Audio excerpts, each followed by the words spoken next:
built for big numbers, probably over 250. All you have to do is opt in each day, place an eligible bet to use that day's profit boost. Whether you're locking in early lines, riding your favorite props, or taking one last swing before the final whistle, FanDuel giving everyone something extra to cheer for during football's final week. Play your game with FanDuel, official sportsbook partner of Super Bowl 60. 21 plus and present in North Carolina. Opt-in required. Bonus issued as non-withdrawable profit boost tokens. Restrictions apply, including any token expiration and max wager amount. See terms at sportsbook.fanduel.com. Gambling problem? Call 877-718-5543 or visit morethanagame.nc.gov. This hour of the Triangle Sports Leader is powered by Ritchie Law Firm, Injury Lawyers. Ritchie Law is on top of it. Go to ritchielaw.com. That's ritchielaw.com. WCMC-FM HD1 Holly Springs. Backhand chance, Blake, puck still loose, Blake settling it, making a play, working out in front, knocked away Nikishin, he scores! Alexander Nikishin with the loose change and he lets it fly.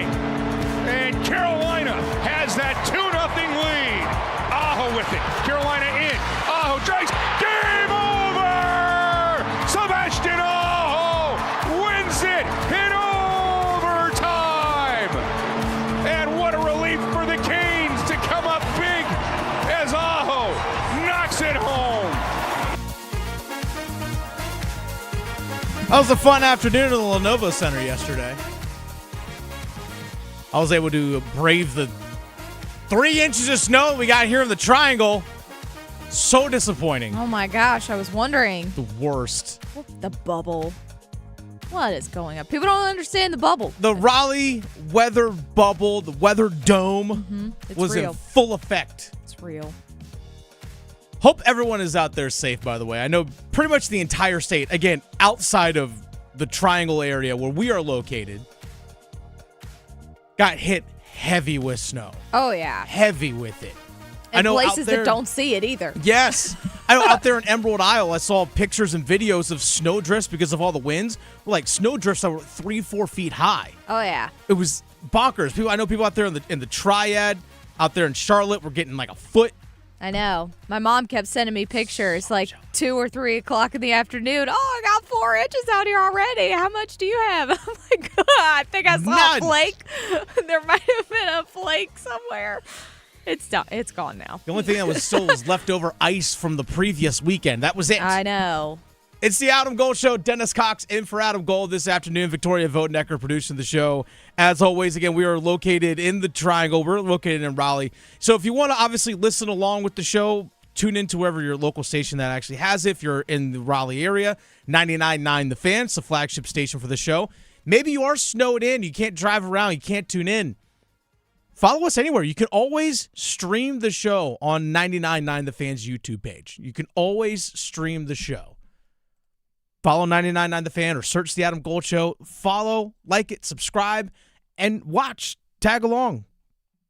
We want you to be part of the show. Interact. If you want to have a one-timer question, you can leave questions or leave comments in the live chat. We'll interact with you there as well. So I hope everyone, again, safe from this past weekend. And the beautiful part about it was just pure snow, which is the best part. Fluffy. It's amazing. It was great. I made a makeshift sled out of cardboard boxes. Nice. It did not go great, but you know what? Aw. It worked well enough. Yeah. It worked well enough. And something that worked more than well enough this weekend were a lot of teams competing in the state of North Carolina in college hoops.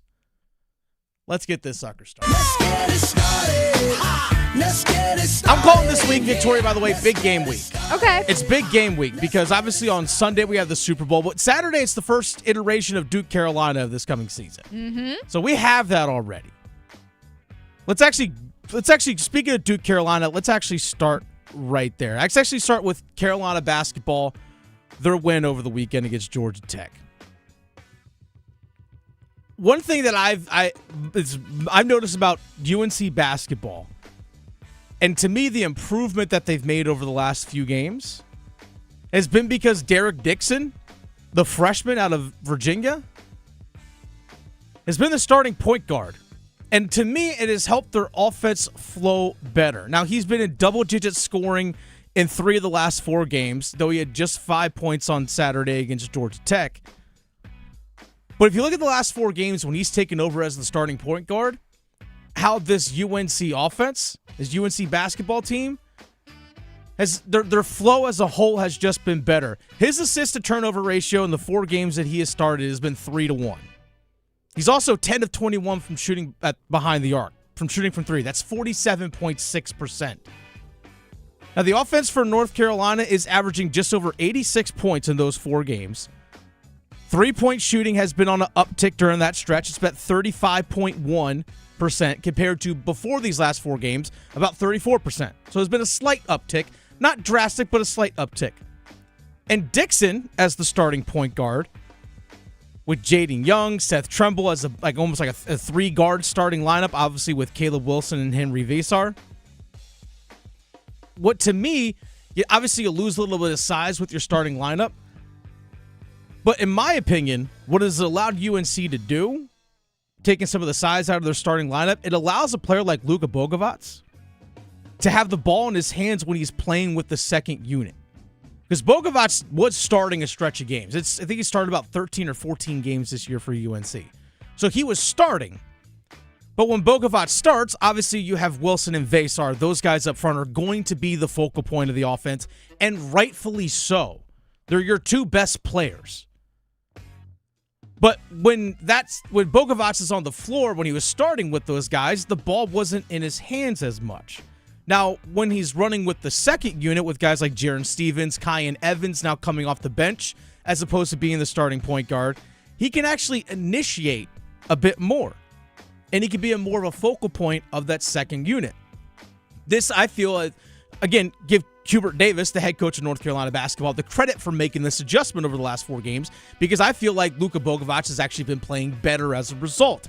In the last 4 games, he's averaging 11.5 points per game. Since Dixon took over as the starting point guard. Before that, he was averaging less than 10 points a game. So you're seeing an uptick. Also in the last 4 games, he shot 8 of 20 from 3, 40%, which is way higher than the roughly 32% he was shooting before this recent stretch. And his overall shooting over the last 4 games, 54.8%. His shooting overall in the season previously was about 40%. Oh, by the way, he also has 9 assists to just 1 turnover in the last 4 games as Luka Bogovac. And also as well, his shot volume has been roughly the same. He's averaging still about 8 field goal attempts per game. In my opinion, my eyes, I think that's helped him have a more clearly defined role. Obviously, it took UNC a little bit to try and figure this out. But in my eyes, Dixon as your starting point guard, bringing the primary ball handler with that first unit, and then allowing Luka Bogovac with the second unit with Evans. Evans, hey, you know what? Evans, you can focus on just shooting from the outside. Let Bogovac be a guy that initiates. Jaron Stevenson, come in and be the backup who can play anywhere 3, 4, or 5. But as opposed to trying to be a stretch 3 with Wilson and Vesar out there on the floor, or stretch 4, depending on how you want to look at it, I think it allows him to play even more free as well. It's been a lineup adjustment, especially, again, making Derek Dixon the starting point guard for UNC basketball, a move by head coach Hubert Davis. There's a reason why we're seeing this UNC basketball team play better. Plain and simple. Plain and simple. Now, they can't look forward to Saturday when Duke comes into town. They got to take care of business at home against Syracuse tonight. So that's a quick turnaround to face the Orange.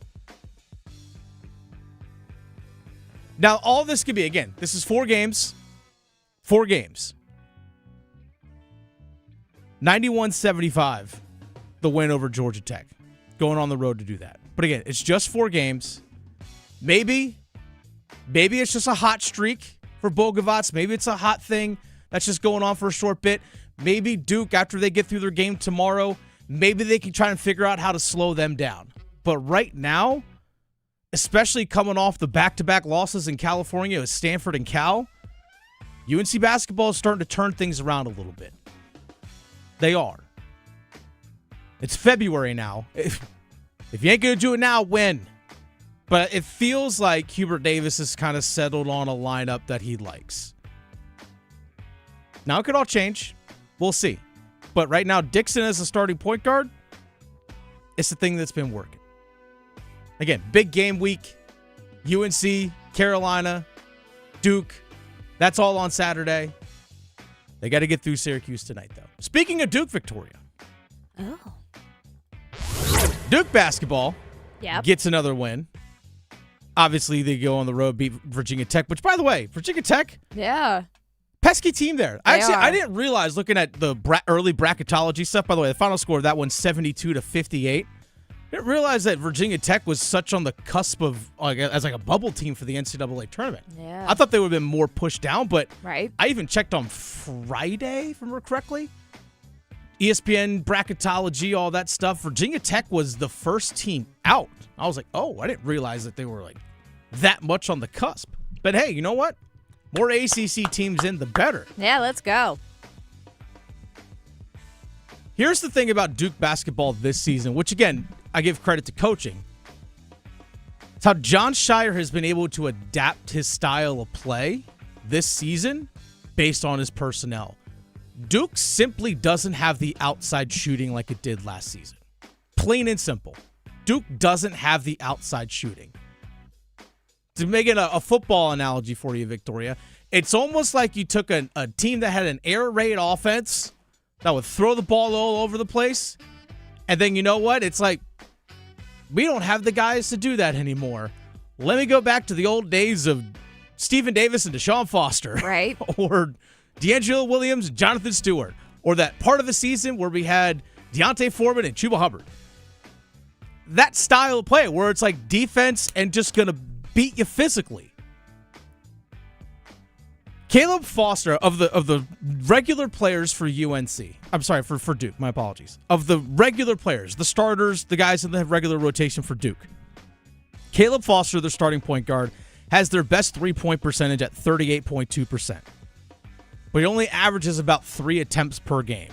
Cam Boozer is definitely a capable three-point shooter as well. He shoots 38.1% on roughly about 4 attempts per game.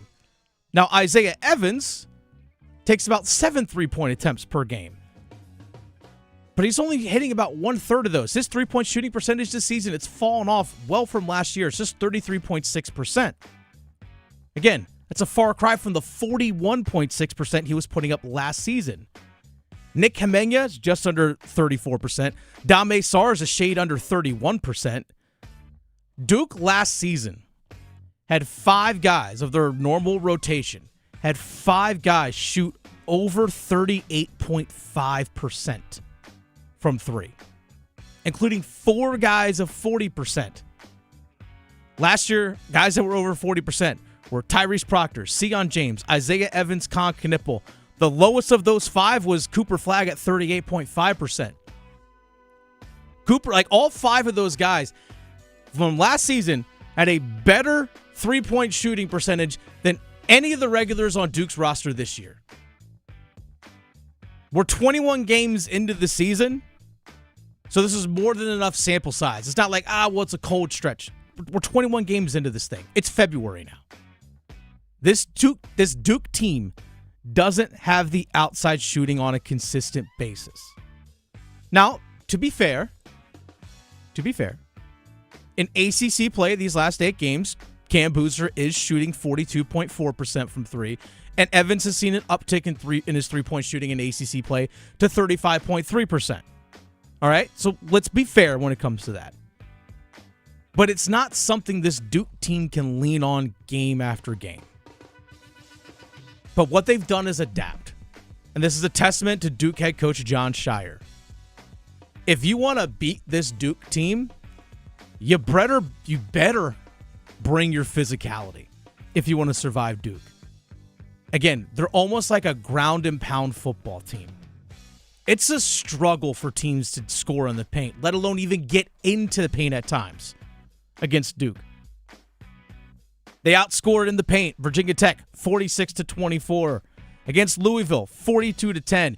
48-16 advantage against Wake Forest. 44-20 against Stanford. 42-16 versus Cal. I think you get the point. This Duke team, the one thing that scares me, but again, they have a ton of talent, and it's a good basketball team, and it's a much different team than what we saw last year, just because the type of talent is just different. It's just different, and that's okay. And you have to give credit to the coaching staff for adapting. Much like we gave credit to Hubert Davis for adapting and adjusting his starting lineup, you have to give John Shire and that coaching staff credit for adapting how they play. They're going to beat you up physically. Good luck trying to get into the paint. It's the strength and power of their post with Pat Gongba at center, Cam Boozer at the 4. They also still have the size and length. Like Hamenya, Sarr, Caleb Foster, Isaiah Evans, these guys are all 6'5", 6'6", or taller. Like, they have the size and length. They're still one of the tallest teams in basketball. I think their smallest of their rotation is, I think, Caden Boozer, 6'3". Yeah. Like, it's crazy. Good It's luck. a huge team. Yeah.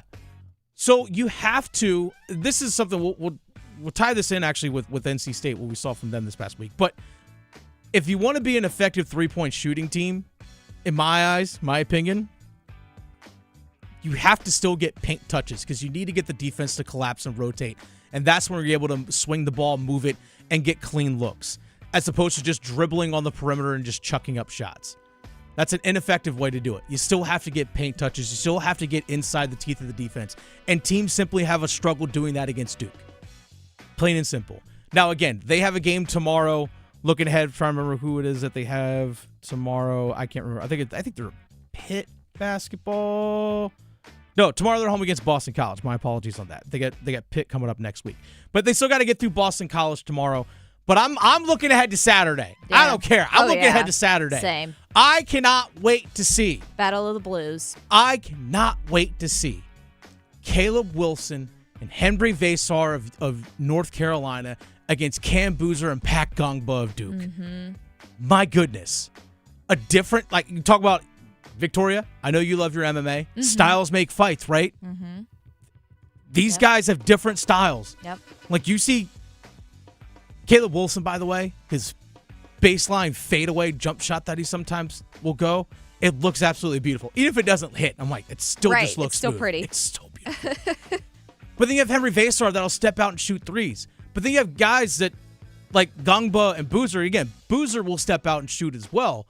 But the size, the physicality, it's just different. How one strength plays against the other, it's going to be fascinating to watch. Absolutely fascinating to watch. So again, I'm projecting. I'm looking ahead. Oh, yeah. I'm looking ahead. That's okay. But both these teams are great in their own right. But my concern if it comes to Duke and when it comes to just long-term, can they get consistent three-point shooting? We just haven't simply seen it at all this season. But they've adapted their style of play. I mean, which is impressive. Yeah. It's teams just simply struggle to score against them. Yeah. They just simply do. It's going to be fun to watch. John Shire, he's just such an impressive coach to be able to like step in when he did, and they've just been consistent with him ever since. I mean, he's still had to change his scheme with like new guys, but it's working. So it's working. He could just get that 3-point shot. Here's the thing as well about Duke, all their guys that are in their normal rotation, none of them are transfers. Right. None of them are transfers. Carolina has the blend of transfer along with homegrown talent. Like Dixon obviously is a freshman. Wilson's a freshman. Seth Trimble's been there for 4 years. Luka Bogovac is I guess he's a sophomore, but like played overseas, then comes in. But then you couple that with guys like Jaden Young, guys like Henry Vasar, so Jaren Stevenson. So they're kind of a blend. Whereas now we get to the other team, NC State, that beats Wake Forest this past weekend. NC State basketball, again, this is where we talk about coaching, right? Talk about coaching. This is something that Will Wade has done in the last about 6-7 games or so. By the way, Saturday, It was the Paul McNeil show, 28 points, 6 of 8 from 3. Darian Williams also 20 points himself, 5 of 8 from 3. And it was corner three-pointers all afternoon, it felt like, for NC State. By the way, they shot 57.1% from behind the arc. Oh, wow. 57.1%. Look at them. By the way, the final score of that game out there in Winston-Salem was 96-78, NC State. 96-78. Under like a foot of snow.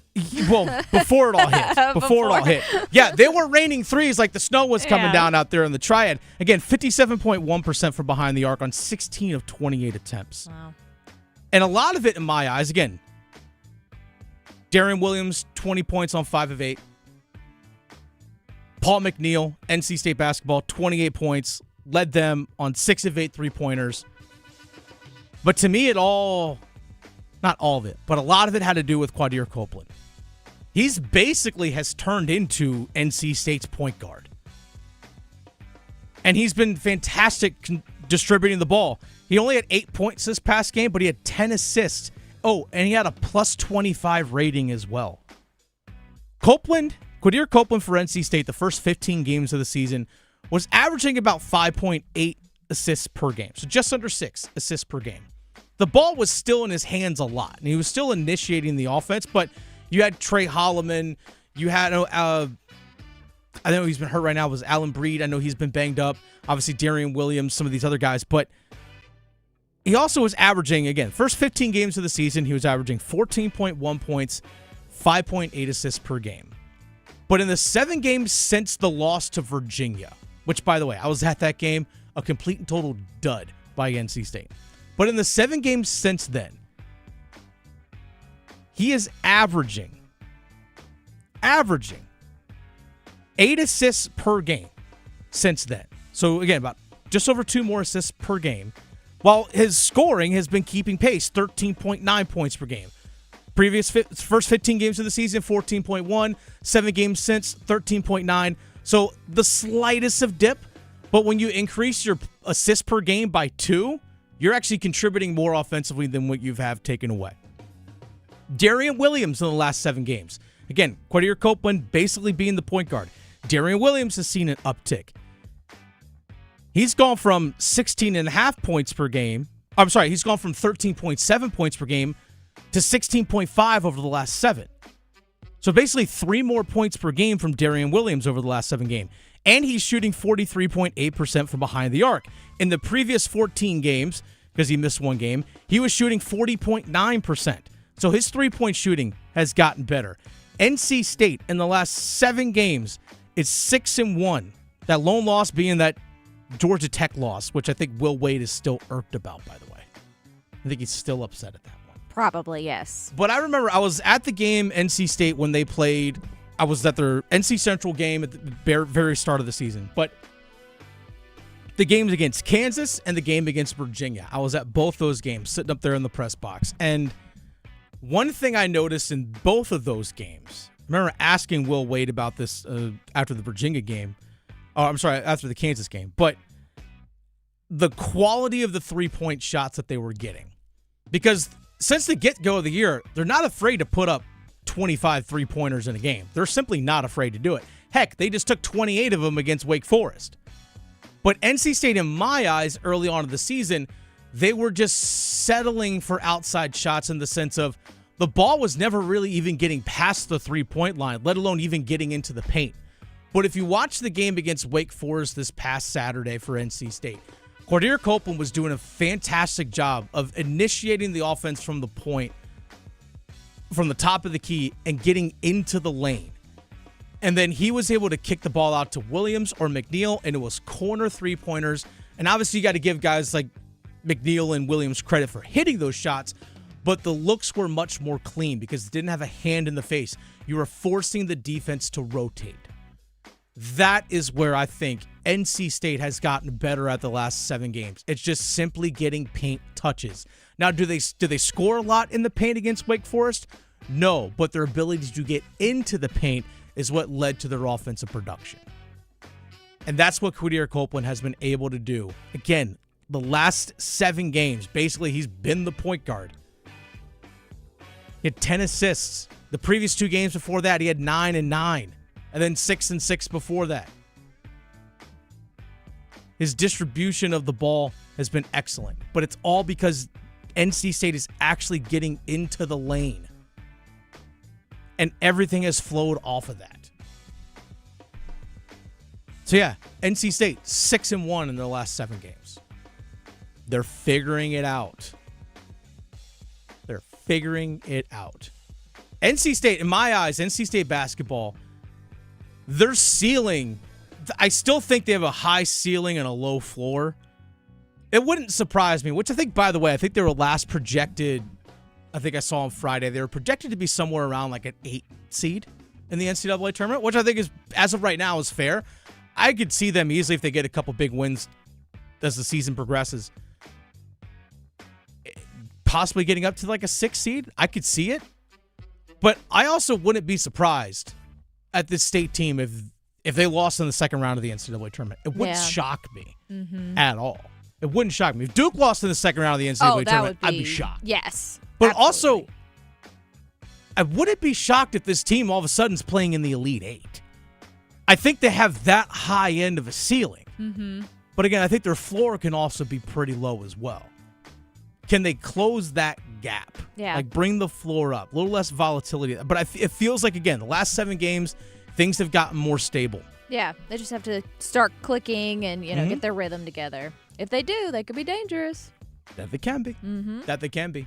It's the Adam Gold Show. Dennis Cox in for Adam Gold this afternoon. Again, that's a lot of college basketball talk. We also know that the Carolina Hurricanes played 2 games over the weekend, including a nice 3-2 overtime win yesterday over the LA Kings, yesterday afternoon. But in 4 minutes, we're going to talk about what Carolina Hurricanes fans really want to talk about next. Asheville to Wilmington, Boone to Durham, The Adam Gold Show on the North Carolina Sports Network. Listen every afternoon for The Drive with Tim Donnelly. Darian Mensah's relationship with Duke football is over, but the ripple effects from his situation will be felt for a long time. Did Duke do enough in the courts, with the lawsuit, with the settlement, to make other players in the future rethink going back on a contract? That's what it's all about, and we'll see if it had the effect. The Drive with Tim Donnelly, 3 to 6 on 99.9 The Fan. Low mortgage rates are back. Listen, Loan Pronto has fixed-rate mortgages with APRs as low as 4.89%, lowest in years. Hey, it's Dennis Cox. Smart homeowners are taking advantage of this while they can. If you got stuck in a 6% loan, you can lower your payment big time. Or you can keep your primary mortgage intact and get cash out of your equity with Loan Pronto's Rapid Equity Loan. One homeowner just got $250,000 out of their home. They paid off all their credit cards and some car loans and cut their monthly expense by $2,000. Call now and see what option works best for you. But don't miss the big rate drop of 2026. Ask about new home loans, VA loans, full cash out refis, or their famous Rapid Equity Loan. You can close in less than 2 weeks, and you may be able to skip your next 2 house payments altogether. Call 919-381-1760 or visit loanpronto.com for your free instant home appraisal with no hard credit pull. Call 919-381-1760 now, loanpronto.com. Equal housing lender, NMLS 166171, APR for well-qualified buyers. Visit NMLSconsumeraccess.org. Folks, it's back and it's better than ever. Dennis Cox here from my friends over at Law Tigers. The Law Tigers are once again teaming up with your Carolina Hurricanes to give one lucky Caniac a custom Canes Ducati motorcycle courtesy of Art Moto Garage and Shiny Side Paint. Last time that you can enter this contest is March 29th, but don't wait, folks. Go to caniacsbike.com to enter. Again, caniacsbike.com. Law Tigers is a network of independent law firms who are members of the American Association of Motorcycle Injury Lawyers. Law Tigers is not a law firm. I will be right by your side. Women can have it all, including heart attacks. But symptoms like jaw pain, nausea, unusual fatigue, dizziness, and backache are often different and more subtle than for a man. The fact is, heart disease is the #1 killer of women. Know the signs. Learn more at getheartchecked.org. From Women's Heart Alliance, in partnership with Women Heart.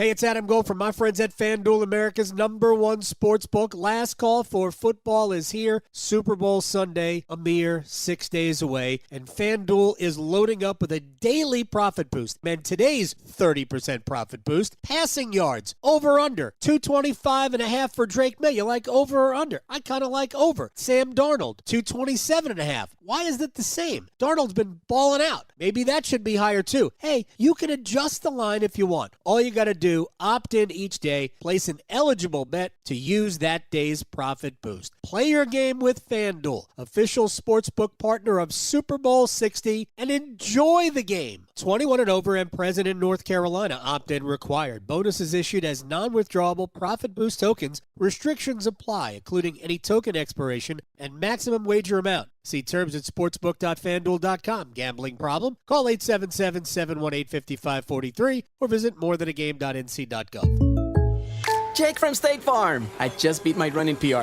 so I'm celebrating with the Banana Bonanza smoothie. Hey, and you can keep celebrating when you create an affordable price just for you by bundling your home and auto with the State Farm Personal Price Plan. Go bananas. I will. Hey, make it a large. Bundling, just another way to save with the Personal Price Plan. Like a good neighbor, State Farm is there. Prices are based on rating plans that vary by state. Coverage options are selected by the customer. Availability, amount of discounts and savings, and eligibility vary by state. This is Adam Gold. The American Cornhole League. I don't know if you can wager on it. Let me go to FanDuel and find out if you can wager on it. I think I read you can get a scholarship. Kids in high school can actually get scholarships for cornholing. Who knows? I don't know what the technical term is. I'm just not going to say anything. The Adam Gold Show.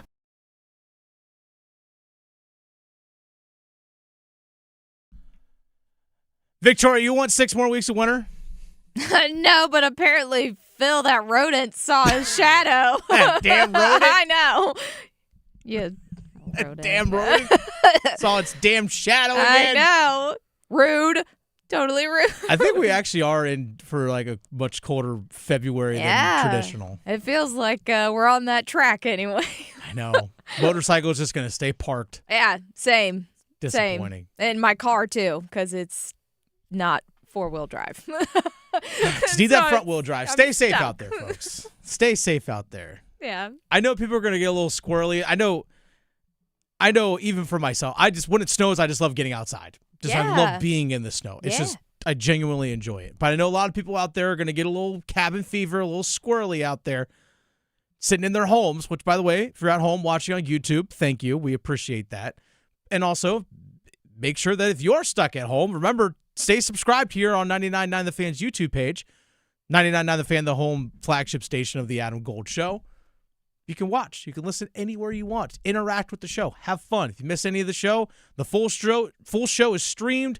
Victoria puts up clips from the show as well. And also, you can find it on the 99.9 The Fan app. It's free. Download it to your phone. It's that simple, folks. Free app. Log in. Subscribe. All you got to do. And leave us a nice little 5-star review. By the way, peasy. 5 stars real quick yesterday to the Carolina Hurricanes. Yes. 5 stars. And not just because they won, But something that happened right after the game, right after Sebastian Aho's overtime goal, was something that was very, very classy on their part. Anze Kopitar for the LA Kings is in the final year of his career. He announced, yep, this is going to be it for me. No matter what happens, I'm done playing after this season. And it was just more or less just like letting people know, letting the front office and all that stuff know. It's not like, hey, look at me type deal. Yeah. Which sometimes you see that, but I never felt that from him. But after the game, because it's his last time that the Carolina Hurricanes will play the LA Kings. Obviously, it's his last time in the Lenovo Center. But it's the last time that the Canes are going to play the LA Kings, unless it's in the Stanley Cup Final. Which, okay, that'd be fine because it means the Canes are in the Stanley Cup Final. But because it's the last time that they got a chance to play Anze Kopitar, immediately after Sebastian Aho scores the game-winning goal, obviously the team jumps on the ice and they're all celebrating with Aho. But Jordan Stahl skated right up to Anze Kopitar right after the game. Handshake. And then the entire Canes team lined up. Handshakes for Anze Kopitar. I even posted on my social media at the Fan Rookie, so you can go see it. But every single player for the Carolina Hurricanes lined up and shook the hand of Anze Kopitar. and congratulated him on his career. His name's on the Stanley Cup multiple times. Mm-hmm. He's won multiple awards. He's one of the best two-way centers to ever play, especially in the modern era of hockey. So again, 5 stars for a classy move. And then I think the fans also realized it as well, is that they saw Jordan Staal and everyone else going to shake Anze Kopitar's hand, and then they realized, like, oh, that's Kopitar, it's his last thing. And he waved by, like, thanked the crowd, and the crowd was cheering for him as well, like, as an appreciation for him. Yeah. Even in the fierce competition of sports, you can still have respect for your opponent as well. Absolutely. So again, 5 stars for that. 5 stars for that. Victoria, there are 2 games left before the Olympic break. Mm-hmm. And one thing that I know can be difficult for people when you know you have a break coming up, we're human, right? Yep. I'm looking forward to that break. And let's actually get to that Rob Brindamore soundbite from yesterday about staying focused. Because, again, there's 2 games left. You obviously have a bunch of guys that are going to be going out to Italy to compete in the Olympics. But a lot of guys are like, man, I got a vacation coming up. Here's Rob Brindamore saying on how difficult it is to be so focused or stay focused with the Olympics coming up. Yeah, that's human nature. But you got to assume that's kind of how everybody is right now. So, yeah, I mean, you got a job to do. And that's my job, to keep them focused and try to keep them pushing to whatever this break is. And like you said, we got 2 more games. I know players are looking forward to the break. It's a grind of a season. You come back, you're going to have about 25, 26, 27 games. This is depending on what team you play for. But you're under 30 games. And then it's like, okay, get a little break. Then it's a sprint to the playoffs, and you have the marathon of what is the Stanley Cup playoff. But I know a lot of Canes fans aren't being like, yeah, cool, Olympics, great. Who are we trading for? The trade deadline in the NHL, it's March 6th. Yeah. Now, little caveat in there. On Wednesday, 2 days from now, the NHL has what they call a roster freeze. So the NHL rosters, the way they are set on February 4th, are locked in. From February 4th through February 22nd, the rosters are what they call frozen. Can't trade anybody, can't put anyone on waivers, any of that kind of stuff. While the Olympic break is going on, you can't make any roster moves like that. Okay? Now, if you want to sign a player like a Brandon Busty to an extension, that can happen. But if you want to try and get a deal done before the Olympics, before the Olympic break, you have till Wednesday. Otherwise, you got to wait till February 22nd. Now, you can talk, you can negotiate. That doesn't mean deals are going to happen. And I know there's a name floating out there that Canes fans are very intrigued about. Someone by the name of Robert Thomas. And I'm not talking about the Rob Thomas from Matchbox 20. Smooth. I'm talking about, yeah. That one. I'm talking about, this isn't, people might be reading about this at 3 a.m., but I'm talking about Robert Thomas, the center from the St. Louis Blues, which, again, Canes fans are very intrigued by. Elliot Friedman of Sportsnet, big-time NHL insider this past weekend, talked about where things stand with Robert Thomas in St. Louis. Robert Thomas, St. Louis. Yeah, so there's been a lot of talk about Robert Thomas and his future in St. Louis, and one thing that's happened was he had surgery earlier this week, to a small cleanup procedure, so he's going to be out of the lineup until just after the Olympics, so that might slow down any conversations there. I will say this, that a bunch of teams who kind of talked about it said there's not very many people in the league who can do what St. Louis might want to do here, but thankfully it's not serious. It won't cost them the rest of the season, but Thomas is out until post-All-Star. The Blues, I think, have 2 games left. You know, one other thing about injuries, I did hear this today, Ron, is that, you know, all the Olympic teams who have players who are kind of on the injury bubble, they're calling these players and they're saying, we want an honest answer about where you are so we can figure out what we might have to do. All right. That last part there about the Olympics, again, teams want to know on the Olympic roster, hey, what is your health status? Because if we need to make a roster change, we need to make a roster change.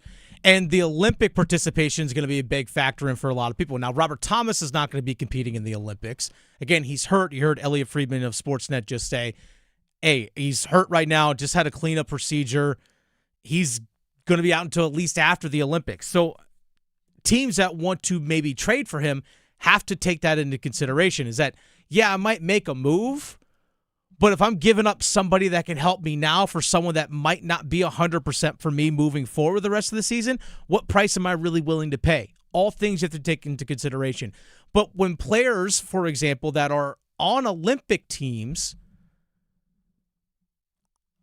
might be hesitant to make a trade for a player that's on an Olympic roster for the fact of, well, if you get hurt in the Olympics and then you're done for 2 months or whatever it is, you're going to miss the rest of the season because, you take a funky hit or whatever it is, well, then I'm not going to trade for you before the Olympics, because if that happens during the Olympics, well, I already lost the asset to get you, and then I also don't have you. So now I'm SOL twice. Whereas opposed to if I would have waited until after the Olympics, I could have used that asset on potentially someone else. So again, that's where that all comes into play. So again, Robert Thomas, it's a wait and see, but apparently, again, according to Elliot Friedman, you heard him just say that very few teams are willing to pay what St. Louis wants. And I ask fans this when it comes to potentially trading for players. I say this to Carolina Hurricanes fans as well. Let's say a team was trying to trade for Sebastian Aho, a top 2 center, right? What would that cost? Like, what would you have to get in return to willingly give him up? A player that's in his mid-20s, that is locked up on a long-term contract as well, and is in the prime of his career. What's it going to cost you? Like, what's someone got to pay you in order to give that up? You ain't going to give it up for cheap. So the same thing has got to go the other way. Well, look at Robert Thomas. He's 26 years old. He's in the prime of his career. He's got a long-term contract, just making over $8 million a year, and he plays a premium position and at a high level of it. Oh, a top 2 center, long-term deal, 26 years old. That ain't cheap. That ain't cheap, folks. It ain't cheap. Now, a player that's out there also floating around from the New York Rangers, someone that's not going to be competing in the Olympics, is Artemi Panarin. Elliot Friedman, Sportsnet, the latest on Panarin. A couple of teams said it's kind of like a free agency thing, that where basically Panarin has permission to do it, and they're basically talking to teams about where he might want to go and who's interested in doing it with an extension. As we sit here tonight, there's no question that extension matters still to him. I think there's some teams hoping that might change, but right now extension matters to him. I think the teams that are interested in doing it, Washington, LA, San Jose, Florida, and there's a lot of teams wondering if the Panthers can actually pull this off, and Detroit. And I just put them there. Yzerman's a vault. I just think with his history of wanting term for guys, people kind of put him there. Now, Carolina was in 2 spots there, and the reason is that they're, depending on who you talk to, Carolina is or is not interested in doing it with an extension. I think they're flexible. It just affects what they might be willing to pay for the player. Okay. You heard it right there. Carolina is willing to possibly offer an extension to Panarin if they trade for him, but is also willing to do it as just a rental. Again, that also is going to play a factor into how much I give up. If I'm only going to have you for the last 6 weeks of the season in the playoffs, if I'm only going to have you for that short bit, I'm not going to give you as much.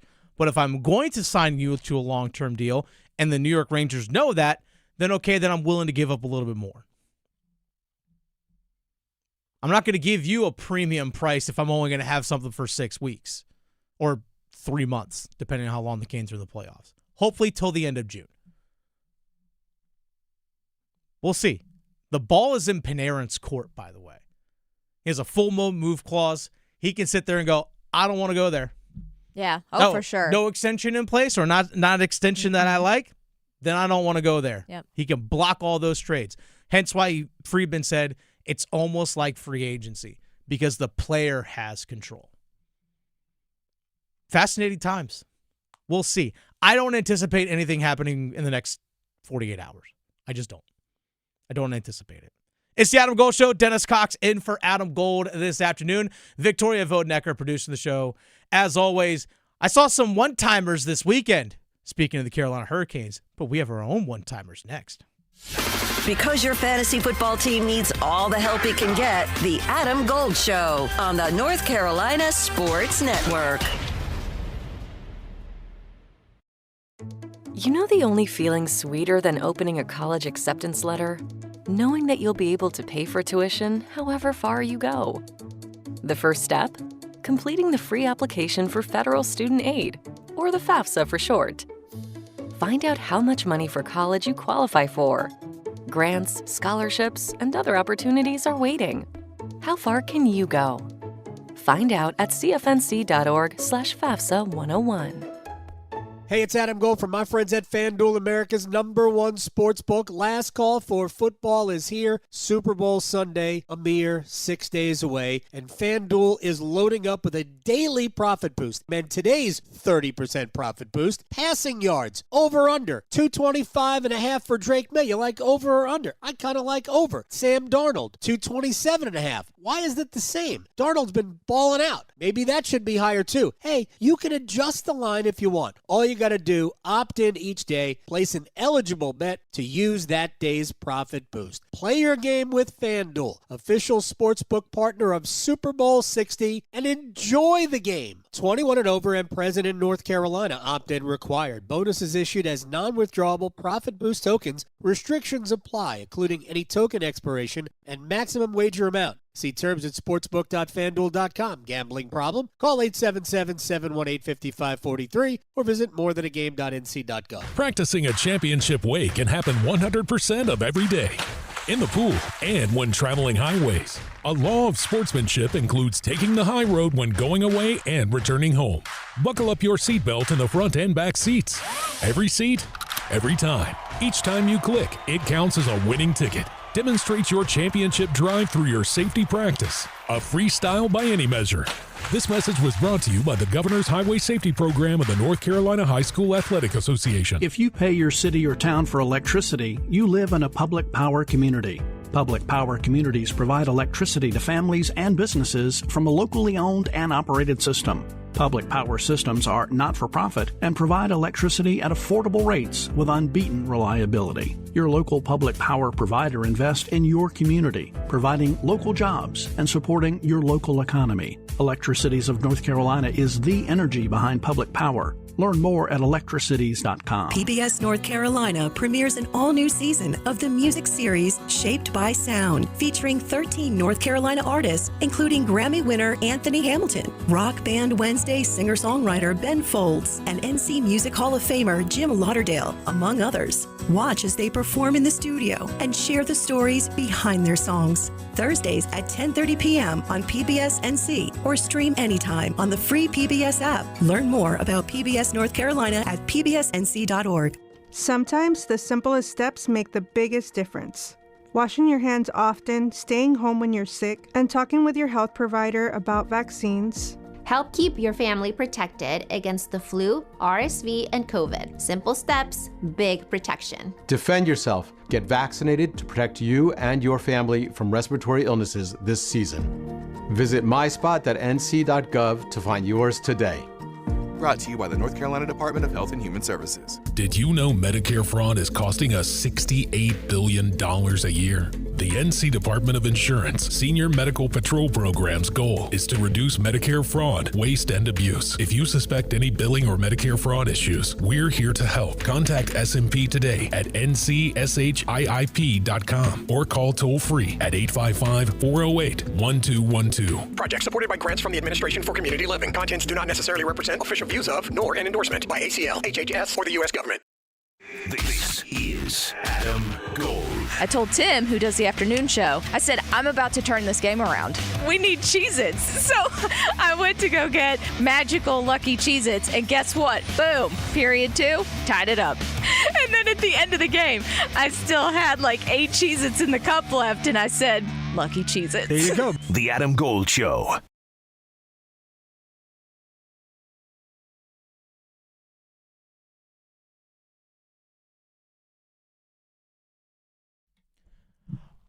I know a lot of schedules can get reworked and switched around with the weather and all that kind of stuff. Real quick note here for everyone out there that loves college basketball. Maybe if you're looking to attend some basketball games this coming weekend, the Virginia Tech at NC State basketball game on Saturday has been moved up from 1:30 to noon. So, yeah, there you go. That's it. That's the note. Nice. That's the note. There you go. And Punxsutawney Phil, that little rodent, saw his shadow again. Exactly. Barely 6 more weeks of winter. I know. But apparently that guy has a below-average three-point shooting Yeah. he's accuracy not great. rate. He's around like 33%. He's not great. 34%, which again is like, Right. We have better luck with probably flipping a coin, I think. You know what? I got a Magic 8 ball down my desk. I'll grab that, start shaking that. Like, we're going to have winner. See what it says. I'm going to pick which one I like. Yeah, exactly. Be like, I like what you said more than the other one. Keep shaking until you find the one that you like. Right. Yep. Nope. And that's exactly what we're going to do with one-timers, Victoria. Nice. Fire away. Okay, so kicking things off, we've got one from Andrew on our YouTube stream. Or I do have one from Twitter, so you can also add me on Twitter and I'll see it there. But first up from Andrew, Hornets play at 3 today. Do you think Con will stay hot? Double-double today? Con Knipple? Yeah, absolutely he's going to stay hot. He's been so good for them. I love it. Hornets won again, if I remember correctly. This past Saturday? Yeah. I think it's now 8 of the last 11. I think they're 8-3 in their last 11 games. I love that for them. Yeah, 3:00 game down there in Charlotte, by the way. Yep. Good luck getting there. I know. We'll have fun with that. That's right. They beat the Spurs this past Saturday, 111-106. 106. Let's see. Con Knipple. Oh, only 13 points. I'll take it. Double-digit points. Why not? We'll go with it. Hey, they won. Yep. They won. Absolutely, he's going to stay hot. It's, you know what? 3:00, that's when we're off air. I might have to watch. I have to watch some Hornets today. I know. How long's it been since people have been like, I think I want to watch the Hornets today? You know, it's been a minute. But I love it. It's fun. Great. Gives us options, especially when there are none. So plenty of options right now. What else we got, Victoria? All right, next up, we've got from William, if the Canes were to trade for a right shot defenseman of the current 6, who would sit? If there were a trade for a right shot defenseman, I don't see them trading for one, to be honest. If they're trading for a right shot defenseman, you're not sitting Sean Walker or Jalen Chatfield. You're not. You're not sitting Keandre Miller, and you're not sitting Jacob Slavin. No. So it's neither of those guys. Do you want to sit Nikishin? Probably not. And I doubt you're going to sit Shane Gostisbehere because of the fact that he quarterback. If you're trading for a right shot defenseman for this playoff stretch, that means I'm probably giving up Shane Gostisbehere and have this person play alongside Nikishin? Yeah. Unless that right shot defenseman I'm getting, his name's Cale Makar, which that's a little bit different. No, I just don't see them making that trade. Because if they needed to plug someone in that's right-handed, you could plug in Joel Nystrom, who's right-handed. And you have Charles Alexis Legault, who, by the way, is a big guy. Yes. Who's right-handed as well. I don't see him making a move for right-handed defenseman. That's how I answer that question. Yeah. Who sits? That right-handed defenseman. That one. That guy. This one from Chuck, who added me, tweeted at me. I don't know the particular way to say on Twitter. Who are your ACC men's lacrosse favorites this season? Also, do you think that NC State will bring back their lacrosse program?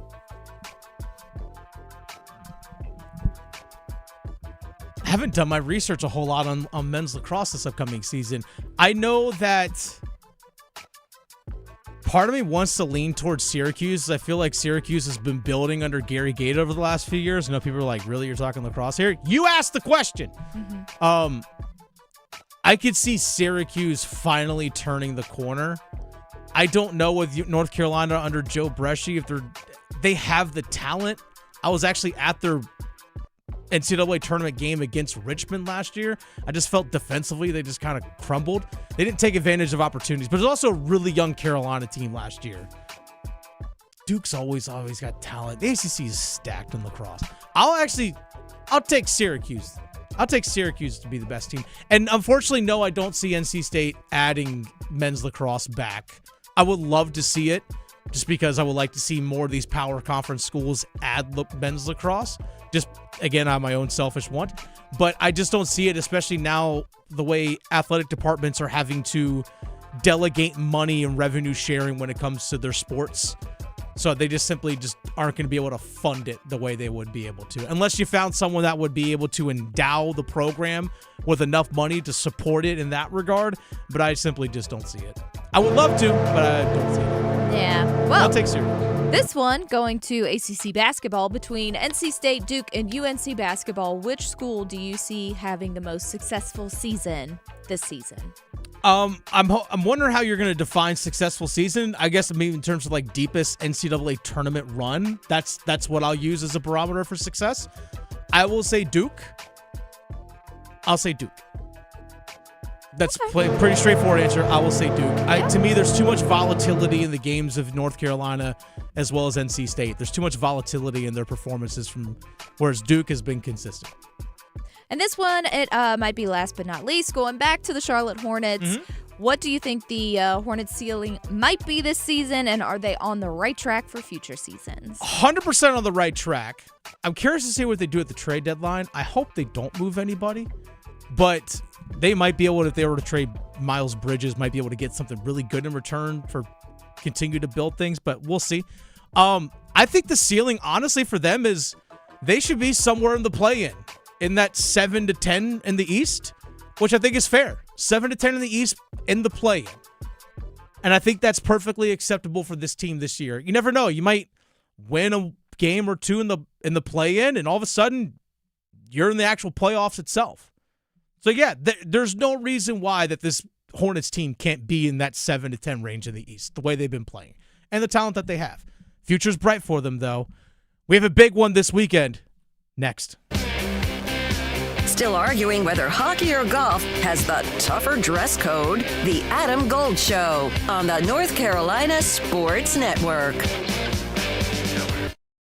Hey, it's Adam Gold, and as the Carolina Hurricanes shoot for their 8th consecutive playoff appearance, that's right, 8 in a row, that's not the goal, I should remind you. The goal is being, as Rod Brindamore likes to say, the last team standing. What do they need? Who will get them there? You know where you can find the answers on every episode of the Canes Corner podcast, live on YouTube after games, and wherever you get your podcast. Rate, subscribe, like, share, tell your friends. Carolina football season tickets are on sale now. The 2026 schedule is loaded with great games against Notre Dame, Syracuse, Miami, Louisville, NC State, and the home opener against ETSU on September 12th. Experience everything Chapel Hill has to offer on game days, including the return of the Chapel Thrill Concert Series, which last year featured pregame concerts by Ludacris, Chase Rice, and Fitz and the Tantrums. For more information and to order your 2026 Carolina football season tickets, visit GoHeels.com. You know, Coach is right down the street. And I thought this was hilarious. I actually introduced him to Mike at Mike's 60th birthday the other day. And he walked up to Mike Wheelis, and they realized that they went to Carolina at the same time. You are right here in Apex, North Carolina. Yep. He has a massive office where they're taking care of people day in and day out. And he would love to sit down with you and create a plan. You know, Amanda, I've noticed an alarming trend lately where a lot of advisors from other states are trying to use AI and use a lot of advertising to get people to do a Zoom meeting with them. And all of a sudden, you're sending them a check to a different state. I would never do that. So we're local. Come see us. Come. We have 27,000 square feet here in the Coach Pete land, we call it, in Apex. Come see us. Get some of my books when you come in. But more importantly, let's get a plan designed for you and your family. Call now. Let's design that perfect plan. Call Coach today, 919-794-7900. 919-794-7900. Or text Amanda to 600-700. Amanda Daughtry is a paid spokesperson. Investment advisory services offered by Capital Financial Advisory Group, a North Carolina registered investment advisor. Looking for the ultimate big game play? Come catch all the action at the Dugout Tavern and Grill in Apex. We've got a massive 16-foot surround sound video wall so you can watch every play and the famous ads in all their glory. During the big game, the Dugout is serving buy one, get one half off appetizers and $15 Sweetwater buckets all day. Come back Fat Tuesday to watch the big college rivalry basketball game with the Dugout and cheer on the athletes in Italy with $6 Peroni Euro Lager during the winter games. Catch all the games at the Dugout Tavern and Grill on Kelly Road in Apex. Organize easy. Organize tough. Customize your work truck or van with upfit solutions from Van Products. Steel and aluminum shelving, toolboxes, data files, cabinets, drawers, conduit carriers, ladder racks, everything safe and secure. Everything built as unbreakable as you by Adrian Steel. Backed by the best warranty in the business. 3 years, 36,000 miles. Everything custom installed by Van Products so you know it's done right. From a single work rig to a fleet, choose custom installed upfit solutions from Van Products. HIV is not a crime, or it shouldn't be. It's time for the laws to catch up to science. Join the Elizabeth Taylor AIDS Foundation to modernize outdated HIV criminalization laws. Go to etaf.org. Campaign funded through the support of Gilead Sciences Incorporated. I know that hiring can be challenging. You need someone to match your role perfectly. Well, now you can meet them fast on ZipRecruiter. Build your team, build it sooner. Meet your match on ZipRecruiter. Just head to ZipRecruiter.com/free right now to try it for free. That's ZipRecruiter.com/free. Meet your match on ZipRecruiter. Try it free. I'm attorney Brian Ritchie. Big truck accidents can cause life-changing injuries, and life-changing injuries deserve life-changing money. I know big truck wrecks, and I know how to fight those big insurance companies. If you've been hurt by a big truck, contact us at RitchieLaw.com. I'm on top of it. Broadcasting live from the Lenovo Studios. WCMC HD1 Holly Springs. 99.9 The Fan. The Triangle Sports Leader.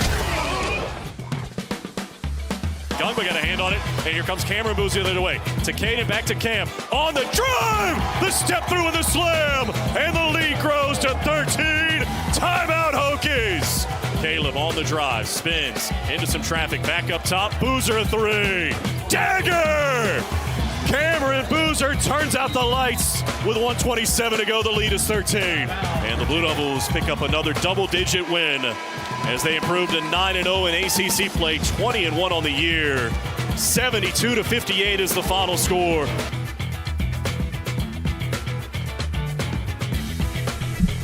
It's difficult to score against Duke. It's just absolutely difficult to score against Duke. Plain and simple. It's the Adam Gold Show. Dennis Cox in for Adam Gold this afternoon. Victoria Vodenecker producing the show as always. If you missed any of the show, check it out on the Best of the Adam Gold Show podcast. But to me, Victoria, I'm calling this week, it's big game week. Yeah, it is. is. Big game week. Mm-hmm. I know there's the big one on Sunday. Don't worry, we're going to talk Super Bowl here in just a little bit. Right, but that ain't even what you're talking about. It ain't. Because this Saturday, Battle of the Blues. Yeah, it is. Part 1. Who doesn't love that? Let's take 2. The greatest rivalry in sports. I said it. I'll say it again. And I have no dog in the fight. No. I'm not a State fan. I'm not a Duke fan. I'm not a Carolina fan. I'm just a sports fan. I just love it. Yeah. I just love it. Let's actually go to UNC basketball first. All right? Talking about both of these teams. Let's go to UNC basketball, whom, by the way, 7 o'clock tonight, they're at home in the Dean Dome. They take on the Syracuse Orange. But they won 91-75 this past Saturday against Georgia Tech on the road. In my eyes, when Hubert Davis, the head coach of North Carolina basketball, 4 games ago, inserted Derek Dixon, the freshman, as the starting point guard, it has made their offense flow so much better. Now, he himself, in the last 4 games, he's been double-digit scoring in 3 of the last 4 games. I know he only had 5 points on Saturday, but his assist-to-turnover ratio over the last 4 games is 3-1. Pretty good for a freshman, 3-1. Also in the last 4 games, he's 10 of 21 shooting from 3, 47.6%. Which is much better than what you were getting with Kyan Evans. Now, the offense for UNC as a whole in these last 4 games is averaging just over 86 points per game. I think it's like 86.25. Their three-point shooting has had a slight uptick, 35.1% over these last 4 games, whereas before these last 4 games, they were at about 34%. All right, so in the last 4 games, they're shooting just a hair better. But in my eyes, Dixon as a starting point guard with Jaden Young and Seth Trimble as a 3-guard lineup to start, along with Caleb Wilson and Henry Vasar. Now, it does take some size off of their starting lineup with no Jaron Stevenson in there, but this is also what it allows. In my eyes, it allows for a player like Luka Bogovac to really play his best basketball. Because Luka Bogovac, it allows him on the second unit to have the ball in his hands more often. When Bogovac starts, obviously Henry Vasar, Caleb Wilson, those guys are going to be the focal point. The ball is just simply not in his hands very much. So he's actually not able to play to the best of his abilities, in my opinion. Now, when he is running with the second unit, with Jaron Stevenson's, Kyan Evans, Luka Bogovac for UNC basketball, he can initiate a bit more and also be more of a focal point with that group. In the last 4 games, Luka Bogovac is averaging 11.5 points per game. People are like, well, that's not crazy. No, it's not crazy. But in the game since Derek Dixon took over as the starting point guard, again, 11.5 points per game. Previous to that point, he was averaging less than 10. He's also shot 8 of 20 from three-point, 40%, which is way higher than the roughly 32% that he was shooting before this recent stretch of 4 games. And his overall shooting numbers over the last 4 games is 54.8%. His shooting overall in the season before these last 4 games was about 40%. Oh, also, in the last 4 games, he has 9 assists to 1 turnover as well. And it's not because the shot volume is any different. His shot volume is roughly the same, 8 field goal attempts per game. That hasn't changed. But I think he is finding more quality opportunities as opposed to, I'm the 3rd or 4th option out there on the floor, so now I just got to force it, as opposed to making it more of the flow. Again, being the focal point. I am, in my eyes, Dixon as the starting point guard, he's a better ball handler and distributor than Evans, in my eyes.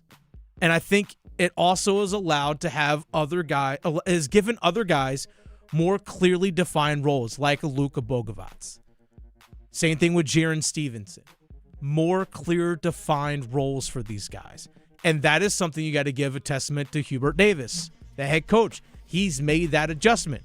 It's not easy to go from a freshman coming off the bench in Dixon. Obviously, I know you had the big shot against Michigan State, I think it may have been against Michigan State, but he had a game-winning shot earlier in a game against a tough non-conference opponent earlier this season.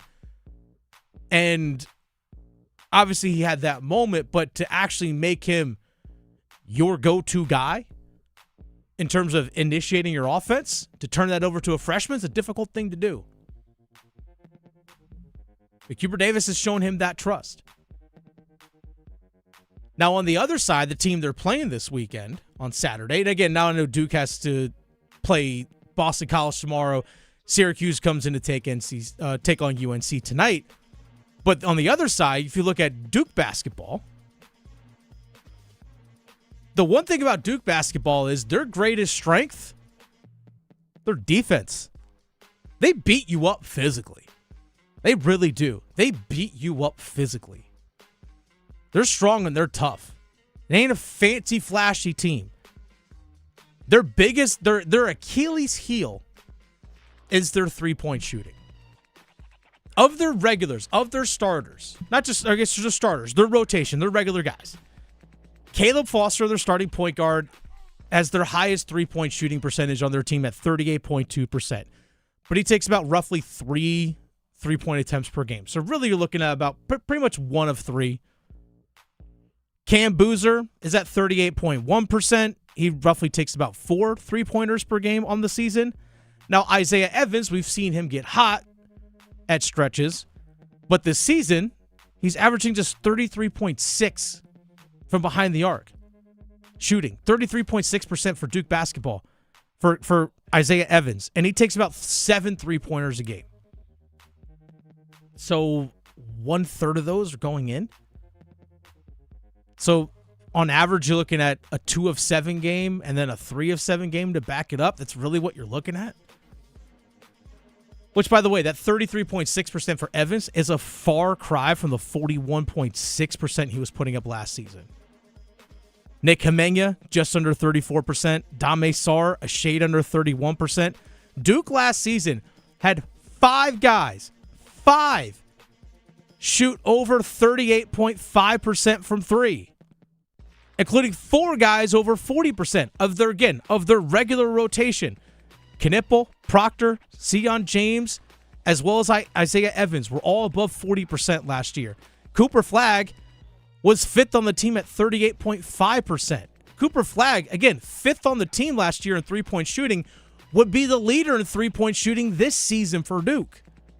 And he was 5th on their team last year in shooting threes. And we're 21 games into the season. This is more than enough sample size. This Duke team just simply doesn't have the outside shooting on a consistent basis. Now, to be fair, in ACC play for Duke, Cam Boozer is shooting 42.4%, and Evans is shooting 35.3% from 3. Again, in ACC play in these 8 games. But it's not something that they can lean on game to game. And again, you go back to coaching. I gave credit to Hubert Davis for making the adjustment of the starting lineup for the last 4 games with Derek Dixon being the point guard. I'm going to give John Shire, the head coach of Duke basketball, the credit for adapting how they play based on his personnel. What you have seen, and this again, a testament to John Shire, if you want to beat Duke, you better bring your physicality if you want to survive them. Plain and simple. They're like a ground and pound football team now.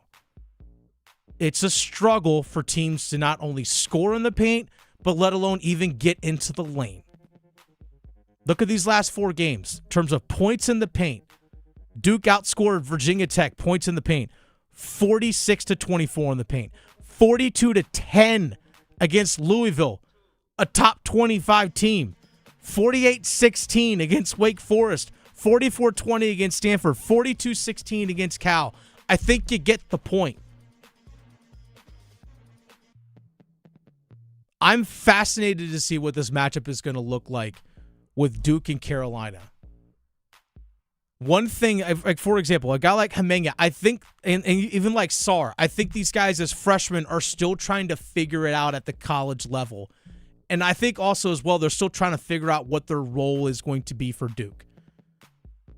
To me, Nick Hemenya, I think he really struggled on Saturday defensively because it felt like any time that he was used in a screen on defense, he had trouble fighting through screens. And if Carolina, with their ability to play fast and play in transition, you can't have a defensive liability out there like Hemenya was this past Saturday for Duke. Again, every time that he got caught up in a screen, it felt like it was a struggle for him to recover. And Carolina, I think, can have the outside shooting, especially, again, how they've adapted their play or adapted their lineup over these last 4 games. And obviously, going into tonight, we'll see what they do against Syracuse. But it's going to be a fascinating watch for how these two teams play. Does Carolina try and get up and run, push the pace? Do they try and shoot a lot from the outside? But also, Duke hasn't gone up against a front court like Caleb Wilson and Henry Vasar. They haven't faced that yet. Cam Boozer and Pat Gungba of Duke, with their size and physicality going up against Caleb Wilson and Henry Vasar. Victoria, I know you're a fan of MMA. Styles make fights, right? It does. Makes a difference. It's like a guy that's a stand-up kickboxer taking on a wrestler. Mm-hmm. Yep. Who wins? You know, who wins? Dominate. Who can dictate their style of play more? I'm fascinated to see. And it's hard not to trust John Shire and company in that situation. Yeah, I agree. But you never know. Rivalries are crazy, so that they are. Anything could happen, but oof. Who is that true perimeter threat for Duke on a consistent basis? Again, Isaiah Evans for Duke basketball. We have seen him get hot, and we know what he is capable of doing. Which, by the way, I will say this, though, against Virginia Tech, one thing that he was doing that was show me what he has added to his game, his ability to put the ball on the floor and either get to the rim or hit mid-range shots, I got to give Isaiah Evans a ton of credit in that regard too. The fact that he was doing that as well. I cannot wait. I know. Cannot wait till Saturday. This is such a fun time for sports, by the way. Oh, you got Duke, Carolina this coming Saturday. Super Bowl on Sunday. You got the Winter Olympics getting underway. Speaking of the Winter Olympics, Victoria Vodenecker, the producer of this show, is going to blind rank Winter Olympic sports. We have a blind ranking next. Delivering more hits than the Canes forecheck. Shoot, he scores! The Adam Gold Show on the North Carolina Sports Network. Listen every afternoon for The Drive with Tim Donnelly. Darian Mensah's relationship with Duke football is over, but the ripple effects from his situation will be felt for a long time. Did Duke do enough in the courts, with the lawsuit, with the settlement, to make other players in the future rethink going back on a contract? That's what it's all about, and we'll see if it had the effect. The Drive with Tim Donnelly, 3 to 6 on 99.9 The Fan. Hey, it's Adam Gold from my friends at FanDuel, America's #1 sports book. Last call for football is here. Super Bowl Sunday, a mere 6 days away. And FanDuel is loading up with a daily profit boost. And today's 30% profit boost, passing yards, over-under, 225.5 for Drake May. You like over or under? I kind of like over. Sam Darnold, 227.5. Why is it the same? Darnold's been balling out. Maybe that should be higher too. Hey, you can adjust the line if you want. All you got to do, opt in each day, place an eligible bet to use that day's profit boost. Play your game with FanDuel, official sportsbook partner of Super Bowl 60, and enjoy the game. 21 and over and present in North Carolina. Opt-in required. Bonuses issued as non-withdrawable profit boost tokens. Restrictions apply, including any token expiration and maximum wager amount. See terms at sportsbook.fanduel.com. Gambling problem? Call 877-718-5543 or visit morethanagame.nc.gov.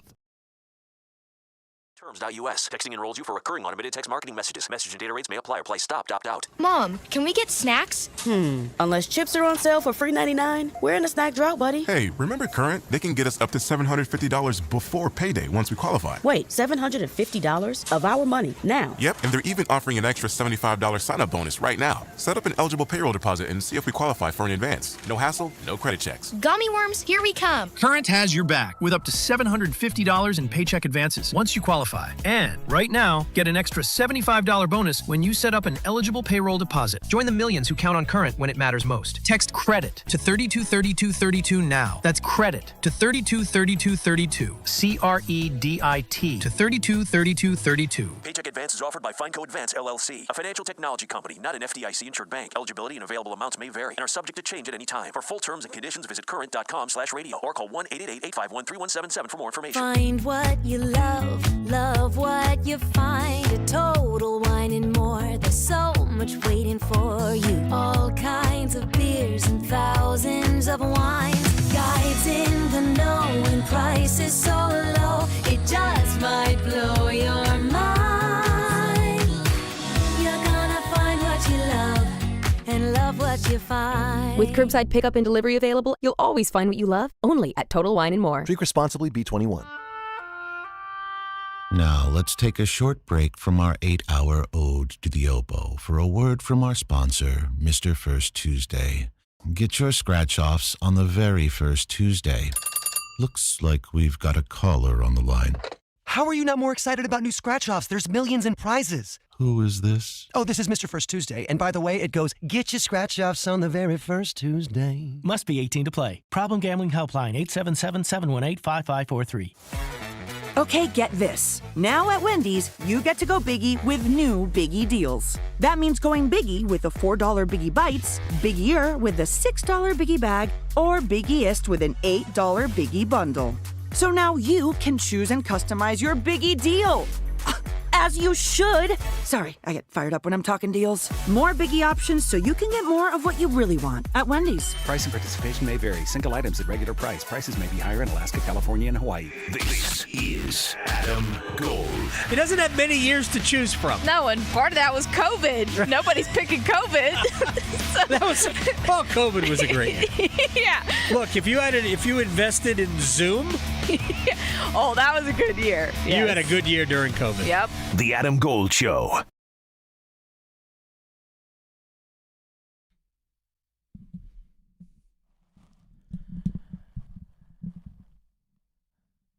I think it's fitting that here in the state of North Carolina, we got as much snow as we did. Well, I guess it depends on where you are. But the fact that we got snow, literally all 100 counties of the state of North Carolina got snow. Exactly. This is for you, Phil. You wrote it. Tom wrote it. But I think it's fitting that we have snow as the Winter Olympics are approaching. Yeah. I mean, ceremonies are later on this week. We got 2.5 weeks of awesome competition. Mm-hmm. Which, by the way, the Adam Gold Show, Dennis Cox in for Adam Gold, Victoria Vonecker producing the show, as always. I have my favorite events when it comes to the Winter Olympics. Of course, I love ice hockey, men's and women's. One of my favorite memories of watching ice hockey, or my favorite memories of watching sports, was, I think it was 20. I'm trying to remember back. It was the 2018 Winter Olympics. I think it's when they were in South Korea, when it was the U.S. women's hockey team versus Canada for the gold, and the U.S. won.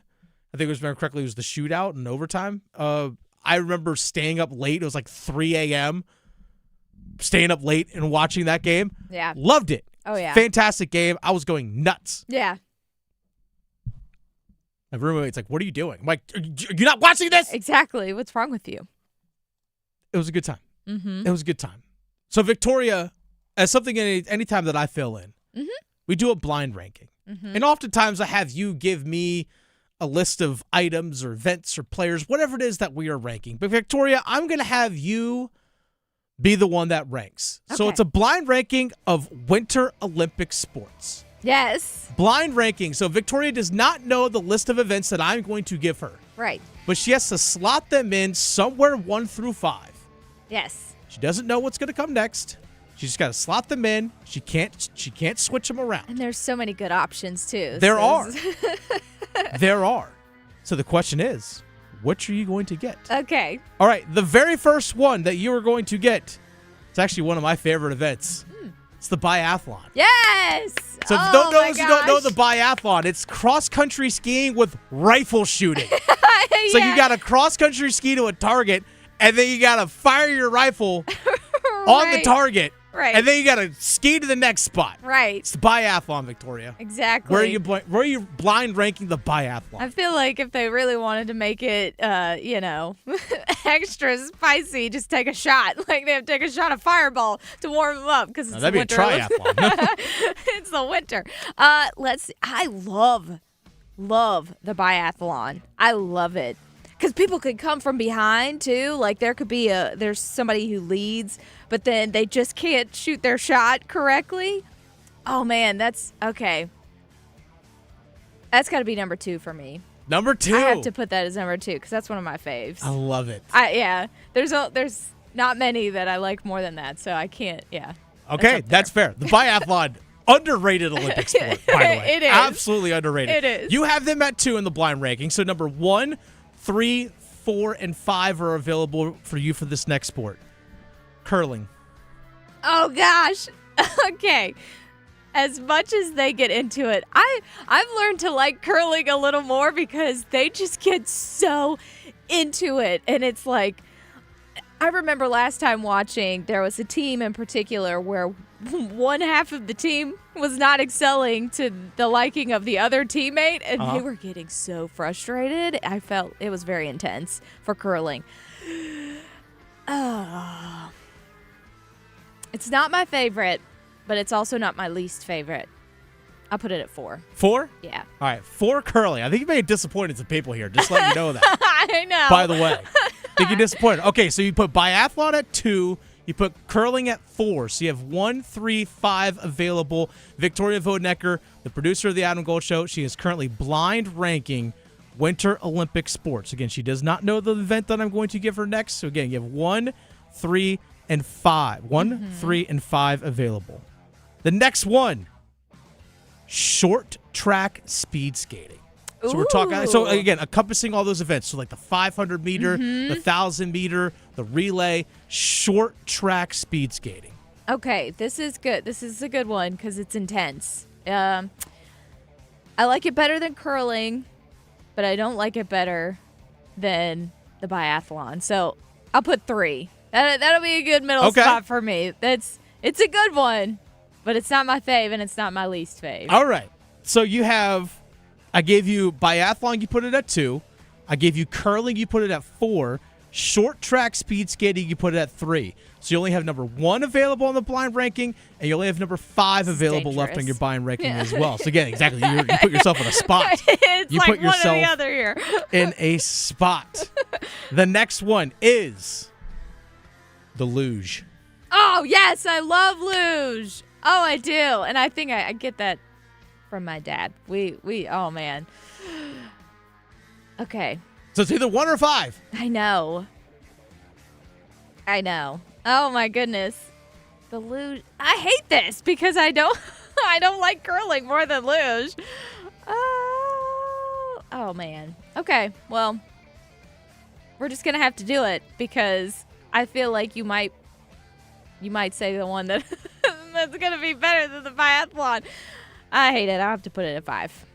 Putting it at 5. I know. I'm so disappointed. Putting it at 5. Okay, so I gave you the biathlon. You put it at 2. Again, this is a blind ranking of Winter Olympic sports. Mm-hmm. Blind ranking. I gave you the biathlon. You put it at 2. I gave you curling. You put it at 4.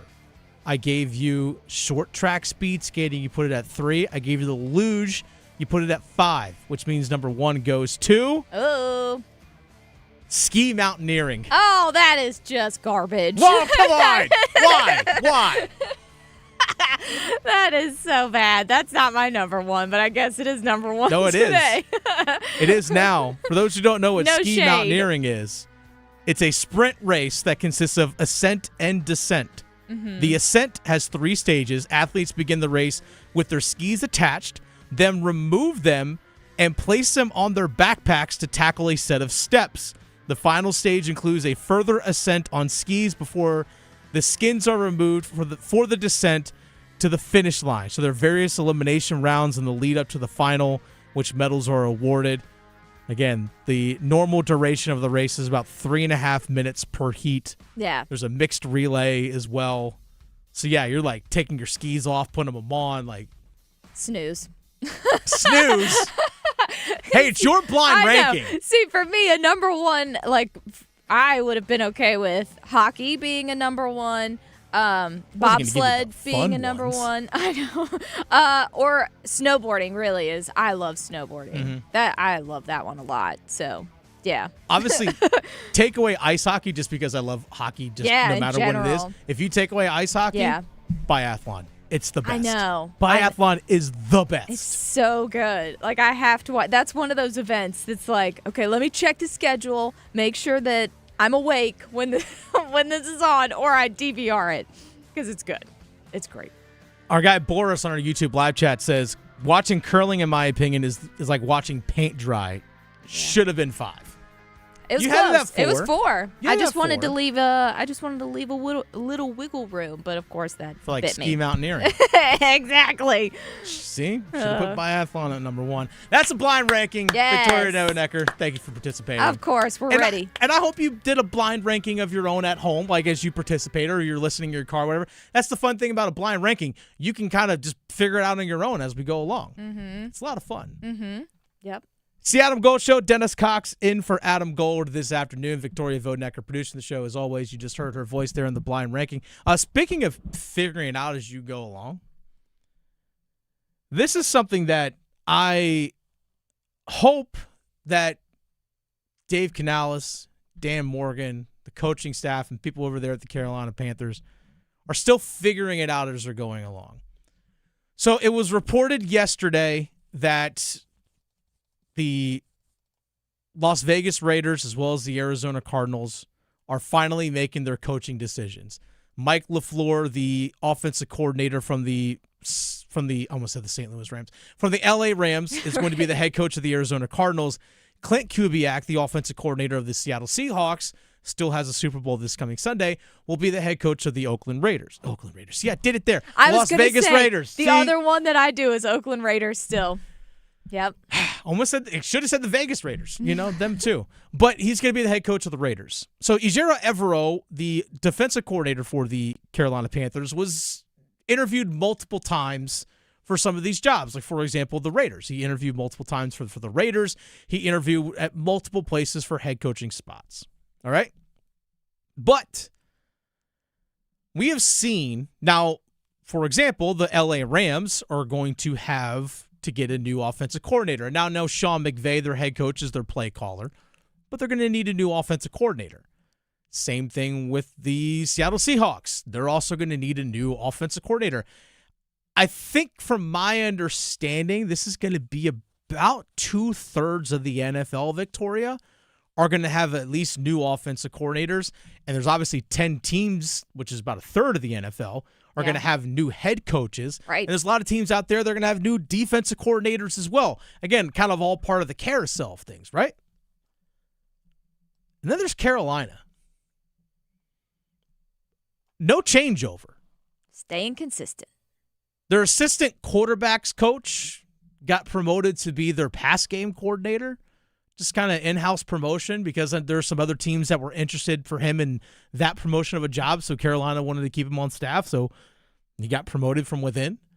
So just kind of elevating his role. But there aren't any changes, at least from what I've seen, to the coaching staff of the Carolina Panthers. Now, you never know. There could be a trickle-down effect of the LA Rams bump up someone from their coaching staff to be the offensive coordinator. Now they need a new position coach, so there might be a small move here or there, but otherwise, this will be the 3rd straight season where Carolina, the Panthers, are going to be going into a year with the same head coach and play caller, defensive coordinator, general manager, and starting quarterback. Off a team that went 8-9 last season. Pros and cons to both. I'll go with the pros before I get to the cons. What's the pro side of that? Well, everyone that's coming back for the Panthers team this upcoming year, players, staff, front office, everyone knows everything now, right? Tedero McMillan isn't learning a new offensive scheme coming from, into his rookie year. Bryce Young's going to have the same offense for the 3rd straight season. Jalen Coker, all the offensive linemen are all going to have the same scheme for the 3rd straight year. Same with Xavier Legette, Tommy Tremble, Jatavian Sanders, 3rd straight year of the same system. Mitchell Evans, not a rookie anymore, has the exact same system. Chuba Hubbard is going to have the exact same system. So now, I remember actually asking this during OTAs last year. I asked this to both Chuba Hubbard and to Dave Canales during OTAs last year in Charlotte. I remember when I asked Dave Canales about having so much personnel on offense last year from 2024 going into the 2025 season, how beneficial it was to have so much continuity on the offensive side of the ball. Because again, remember, going into 2025, they brought back all of their 9 top offensive linemen. You had all your quarterbacks were coming back. You brought in Rico Dowdle was the new piece, but Chuba Hubbard was back. Obviously, Tedero McMillan was a new piece, but Jatavian Sanders, Tommy Tremble, Chuba Hubbard, Xavier Legette, Jalen Coker, everything was the same, with the literally exception of like 3 guys or 4. McMillan, Mitchell Evans, Rico Dowdle, Trevor Etienne. Everyone else was back. And I asked Dave Canales about that, and he said, going into year 2, I can now, as opposed to teaching a new language for this offense, teaching a new language for this team, we can now speak in sentences. Well, I hope now with, obviously, you're going to have some new pieces coming back or new pieces coming into the fold, because I anticipate there being obviously another running back, because I don't see Rico Dowdle coming back, but I think a new running back possibly coming into the mix as well, along with Chuba Hubbard, You might see another receiver added in, maybe an offensive lineman piece or two coming back as well. But as a whole, it's still intact, which now you should be able to progress from not just learning a language in words to, hey, we can speak in sentences now. You better having full-blown conversations this offseason in that language. So there's a benefit to that, where so many teams are having to go through another offensive coordinator. Heck, look at Tampa Bay with Baker Mayfield and that offense. They went from, like, Baker Mayfield comes in and Dave Canales is the offensive coordinator. Then there's Liam Cohen. Then there's, forget the guy that the Grizzer, if I remember correctly his name, actually went to Eastwake High School right here in just outside Raleigh. And now he's going to have his fourth offensive coordinator in 4 years. Whereas Bryce Young is going to have the same offensive coordinator / head coach for the third straight season. That's a rare thing nowadays in football. It really is. Now, I know like Buffalo with Joe Brady getting promoted, it's going to be the same play caller and all that kind of stuff, but it's still a different voice in terms of you have a new offensive coordinator coming in to be alongside Joe Brady. Joe Brady has other responsibilities that he has to now deal with. So again, there's still a little bit of change. So even on the defensive side of things, Nick Scorton, Princely Umamielen, they're going to have an understanding of what the defensive scheme's already going to be. Guys like Trayvon Merrick are going to have, and Lathan Ransom are going to have an understanding of what the defensive scheme and what they're being asked to do. Continuity is a good thing. Now, the defense still needs to add pieces to the mix. I think they still need to bring in at minimum, 2 off-ball linebackers, at minimum, if not 3. Obviously, Trevin Wallace is coming back. Do you bring back Christian Roseboom? But they still need to add in the draft and in free agency, in my opinion, at that position. Do you go after another potential free safety if you don't bring back Nick Scott? Which I don't hate that idea if you don't think that Lathan Ransom can't be a starting free safety for you this upcoming season. But again, for all these young guys that were brought in, same with Tershawn Wharton, Pat Jones, even though Pat Jones only played 4 games this past season, everyone understands the scheme and what's being asked of them. Continuity helps a bunch. Everyone understands what the standard is. So that's the pro side of things, which is good. I like the fact that there's some level of stability. But the downside, if you're not bringing in some semblance of new voice into your coaching staff, is that how much are you going to adapt? How much are you willing to adapt if it's just the same people having the same conversation, as opposed to maybe it's a position coach that comes in that says, well, what about this? What about, hey, can we tweak this concept here? Because I think this will benefit these guys. Same thing on the offensive side of the ball. A position coach or quality control coach, whomever that comes in, that says, what can we maybe tweak here in terms of maybe it's our splits and how we line up or whatever it might be that can, I think this will allow us or allow this player or this position to really unlock or really to even maximize even more out of this play or out of this concept. When you don't have fresh voices coming in, at least 1 or 2 on both sides of the ball, sometimes you can kind of get stuck in your own rut, and you kind of have these blinders up and you don't even realize how you may have boxed yourself in as a coaching staff. Same thing with front office as well. I think it's good if you have people that are assistant general managers and so forth that get promoted to go other places, because it's an opportunity for you to bring someone in that can give a fresh perspective on things, which at least at minimum, they ask the question to makes you think about it. You might still realize, hey, okay, let's think about it. Let's explore this. Well, actually, that won't work. It maybe reinforces what you're doing, but at least gives you the idea, or at least plants in your brain how you can tweak and be a little bit different. I think about that on the defensive side of the ball when it comes to the Carolina Panthers, because in my opinion, I think Ejiro Evero, the Carolina Panthers defensive coordinator, gets so locked in with his scheme that he doesn't adapt his scheme to his players all the time. that he wants to try and force the players into the scheme. Now, I understand. I used to be a college lacrosse coach. I know it's not the exact same, but there are different styles that I wanted to have when it came to coaching in terms of how I wanted to play. But if I didn't have the players that fit it, I couldn't quite do it. So I had to adjust. I had to adapt.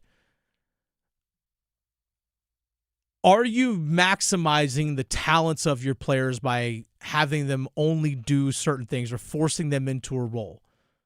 Like, there are plenty of times I've seen in situations where, like, what's Princely Umamielan's best asset we were told coming out of college? It's speed edge rusher. That's his asset. That's what he was drafted to be. He's fast coming off the edge. I don't want that dude ever to drop into coverage. I know he's an outside linebacker in this scheme. I get it. I understand that. But I don't want him doing that because that's, in my eyes, not using him to his strength. No. That's where I sometimes feel like that's the downside of not having a fresh voice or two that comes in. Be like, wait, hey, I understand this is our scheme, but why is he doing this? Yeah. When he's best used doing that. That's the mark of like a really smart, intelligent coach, when they know that they need to adjust or tweak something on the player, not so much the strategy. Like, this might work better for this guy versus another one. That's why, like, Andy Reid is so great at his job because he can switch. I mean, they've had so many injuries that they can adjust. So that has been frustrating too. You don't want to spin your wheels. No, you don't. And that's, again, when we talked about some college basketball earlier today about how UNC and Hubert Davis, they were able to put Derek Dixon as the starting point guard. Again, adjusting everyone's roles a little bit, and you've seen guys play better. Quadir Copeland in NC State pretty much has become the point guard the last 7 games or so for NC State, and we see them play well. Duke has adjusted their roles or adjusted their style of play to their personnel. That's something that I hope that the Carolina Panthers are able to do, is still continue to evolve and adapt. It's good to have continuity as a whole, but a fresh voice that can give you a little bit of a different perspective and at least make you think can be a good thing in the long run. It's the Adam Gold Show. Dennis Cox in for Adam Gold this afternoon. Victoria Vodenecker producing the show as always. I know a lot of people with the snow that's going on right now might feel like they're a little stuck inside. You know, obviously go outside, play in the snow, enjoy it. If you've got to shovel yourself out, that's fine. You know what? Good. You're outside, getting a little exercise, a little physical activity. Ain't nothing wrong with that. But you got to make sure, even this cold weather, Victoria, you got to stretch. Yep. Got to stay loose. 7th inning stretch coming up. Because your fantasy football team needs all the help it can get, the Adam Gold Show on the North Carolina Sports Network. Did you know Medicare fraud is costing us $68 billion a year? The NC Department of Insurance Senior Medical Patrol Program's goal is to reduce Medicare fraud, waste, and abuse. If you suspect any billing or Medicare fraud issues, we're here to help. Contact SMP today at ncshIIP.com or call toll-free at 855-408-1212. Project supported by grants from the Administration for Community Living. Contents do not necessarily represent official views of, nor an endorsement by ACL, HHS, or the U.S. government. Practicing a championship way can happen 100% of every day, in the pool and when traveling highways. A law of sportsmanship includes taking the high road when going away and returning home. Buckle up your seatbelt in the front and back seats. Every seat, every time. Each time you click it counts as a winning ticket. Demonstrate your championship drive through your safety practice, a freestyle by any measure. This message was brought to you by the Governor's Highway Safety Program and the North Carolina High School Athletic Association. You know the only feeling sweeter than opening a college acceptance letter? Knowing that you'll be able to pay for tuition however far you go. The first step? Completing the free application for federal student aid, or the FAFSA for short. Find out how much money for college you qualify for. Grants, scholarships, and other opportunities are waiting. How far can you go? Find out at cfnc.org/FAFSA 101. If you pay your city or town for electricity, you live in a public power community. Public power communities provide electricity to families and businesses from a locally owned and operated system. Public power systems are not-for-profit and provide electricity at affordable rates with unbeaten reliability. Your local public power provider invests in your community, providing local jobs and supporting your local economy. Electricities of North Carolina is the energy behind public power. Learn more at electricities.com. PBS North Carolina premieres an all-new season of the music series Shaped by Sound, featuring 13 North Carolina artists, including Grammy winner Anthony Hamilton, Rock Band Wednesday singer-songwriter Ben Folds, and NC Music Hall of Famer Jim Lauderdale, among others. Watch as they perform in the studio and share the stories behind their songs. Thursdays at 10:30 p.m. on PBS NC or stream anytime on the free PBS app. Learn more about PBS North Carolina at pbsnc.org. I had questions about my child's vaccines, so I got real answers from her doctor because we share the same goal, keeping her healthy and strong. Her doctor told me that keeping up with childhood vaccines, getting them at the recommended ages and sometimes together, is a proven way to protect her from serious illnesses, ones that can be prevented with vaccines. Have questions? Get real answers. Talk to your doctor. Visit vaccinesforkids.nc.gov. Paid for by NCDHHS. And we're live here outside the Perez family home, just waiting for the... And there they go! Almost on time this morning. Mom is coming out the front door strong with a double-arm kid carry. Looks like Dad has the bags. Daughter is bringing up the rear. Oh, but the diaper bag wasn't closed. Diapers and toys are everywhere. Ooh, but Mom has just nailed the perfect car seat buckle for the toddler. And now the eldest daughter, who looks to be about 9 or 10, has secured herself in the booster seat. Dad zips the bag closed, and they're off. But looks like Mom doesn't realize her coffee cup is still on the roof of the car. And there it goes. Oh, that's a shame. That mug was a fam favorite. Don't sweat the small stuff. Just nail the big stuff. Like making sure your kids are buckled correctly in the right seat for their age and size. Learn more at nhtsa.gov/the right seat. Visit nhtsa.gov/the right seat. Brought to you by NHTSA and the Ad Council. One Adam Gold. I have his jersey. Do you? Yes. Do you have any other jerseys or just the Jake Delhomme? I got so many. Do you really? I go all the way back from Tim Biakabatuka. Wow. Yes. Cam, Luke, obviously, Smitty. So, yeah, I've got multiple. 6 or 7, maybe? 6, 7? 6, 7? The Adam Gold Show.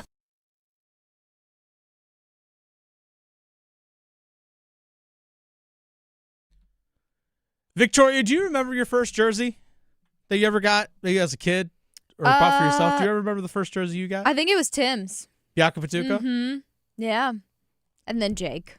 Mine was, so my mother's from Western Pennsylvania. I still have a whole bunch of family in Western PA. Mm-hmm. So, Steelers fans and all that. My grandfather actually worked in the steel mills up in Pittsburgh. Mm-hmm.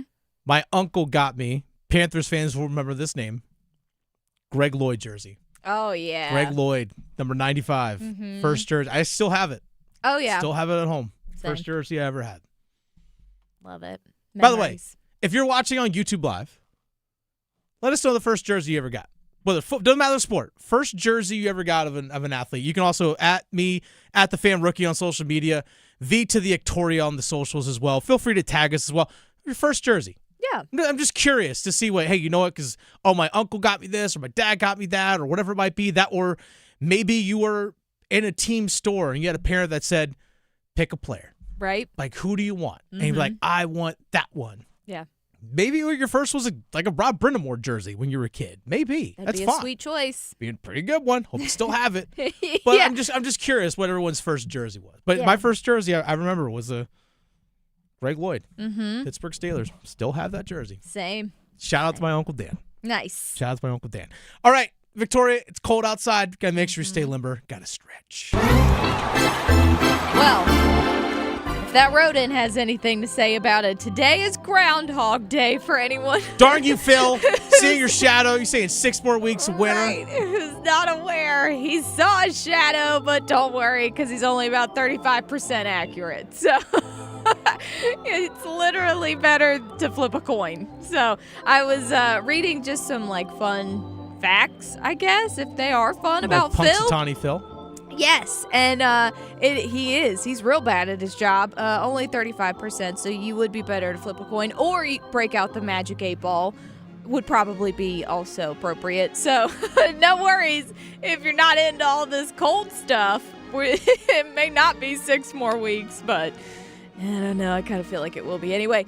And I don't know if you also knew this, but Phil has a wifey named Phyllis. Oh, makes sense.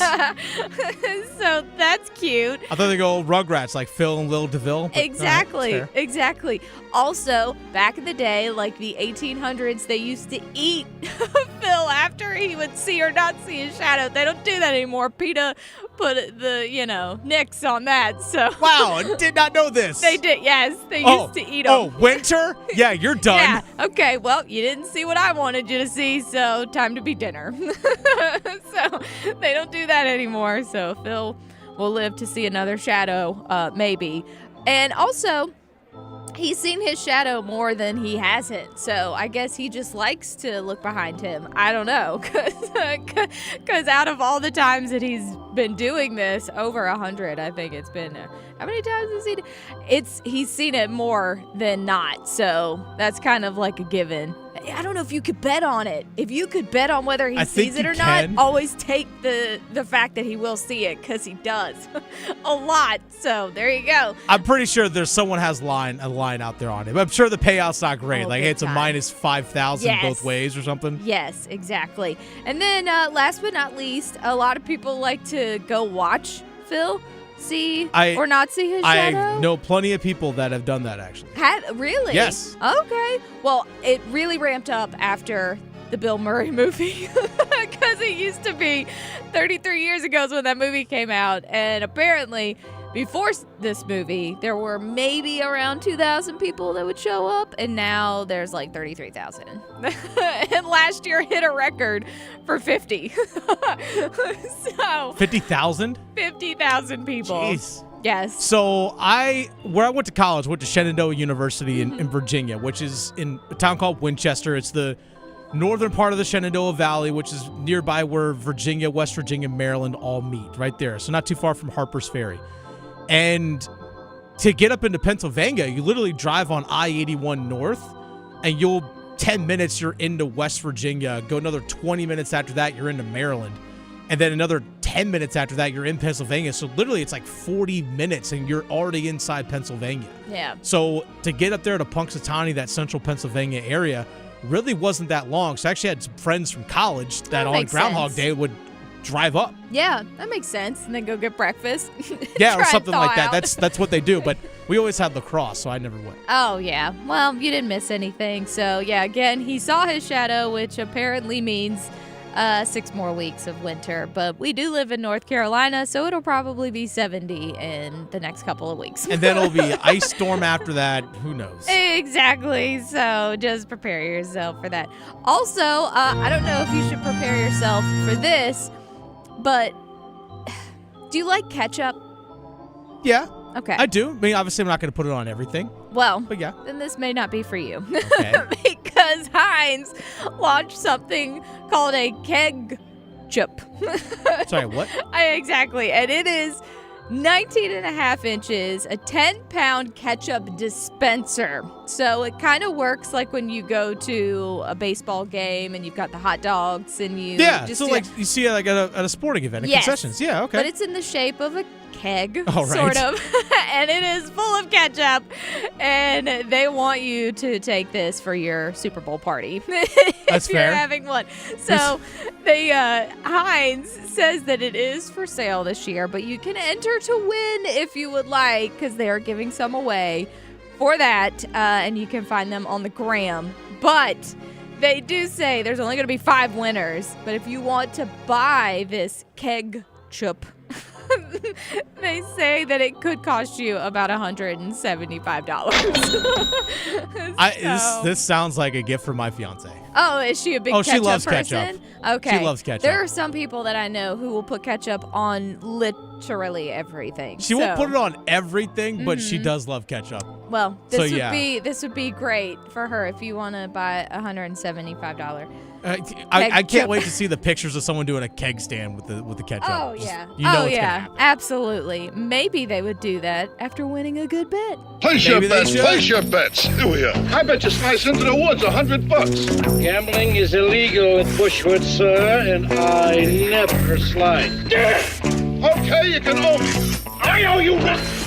All right, here on the Adam Gold Show, every single weekday, we place some bets. Victoria, I'll let you go first. Okay, so I'm going to do all hockey today. First up, the Sharks will be in Chicago taking on the Blackhawks. Both of these teams are super spunky.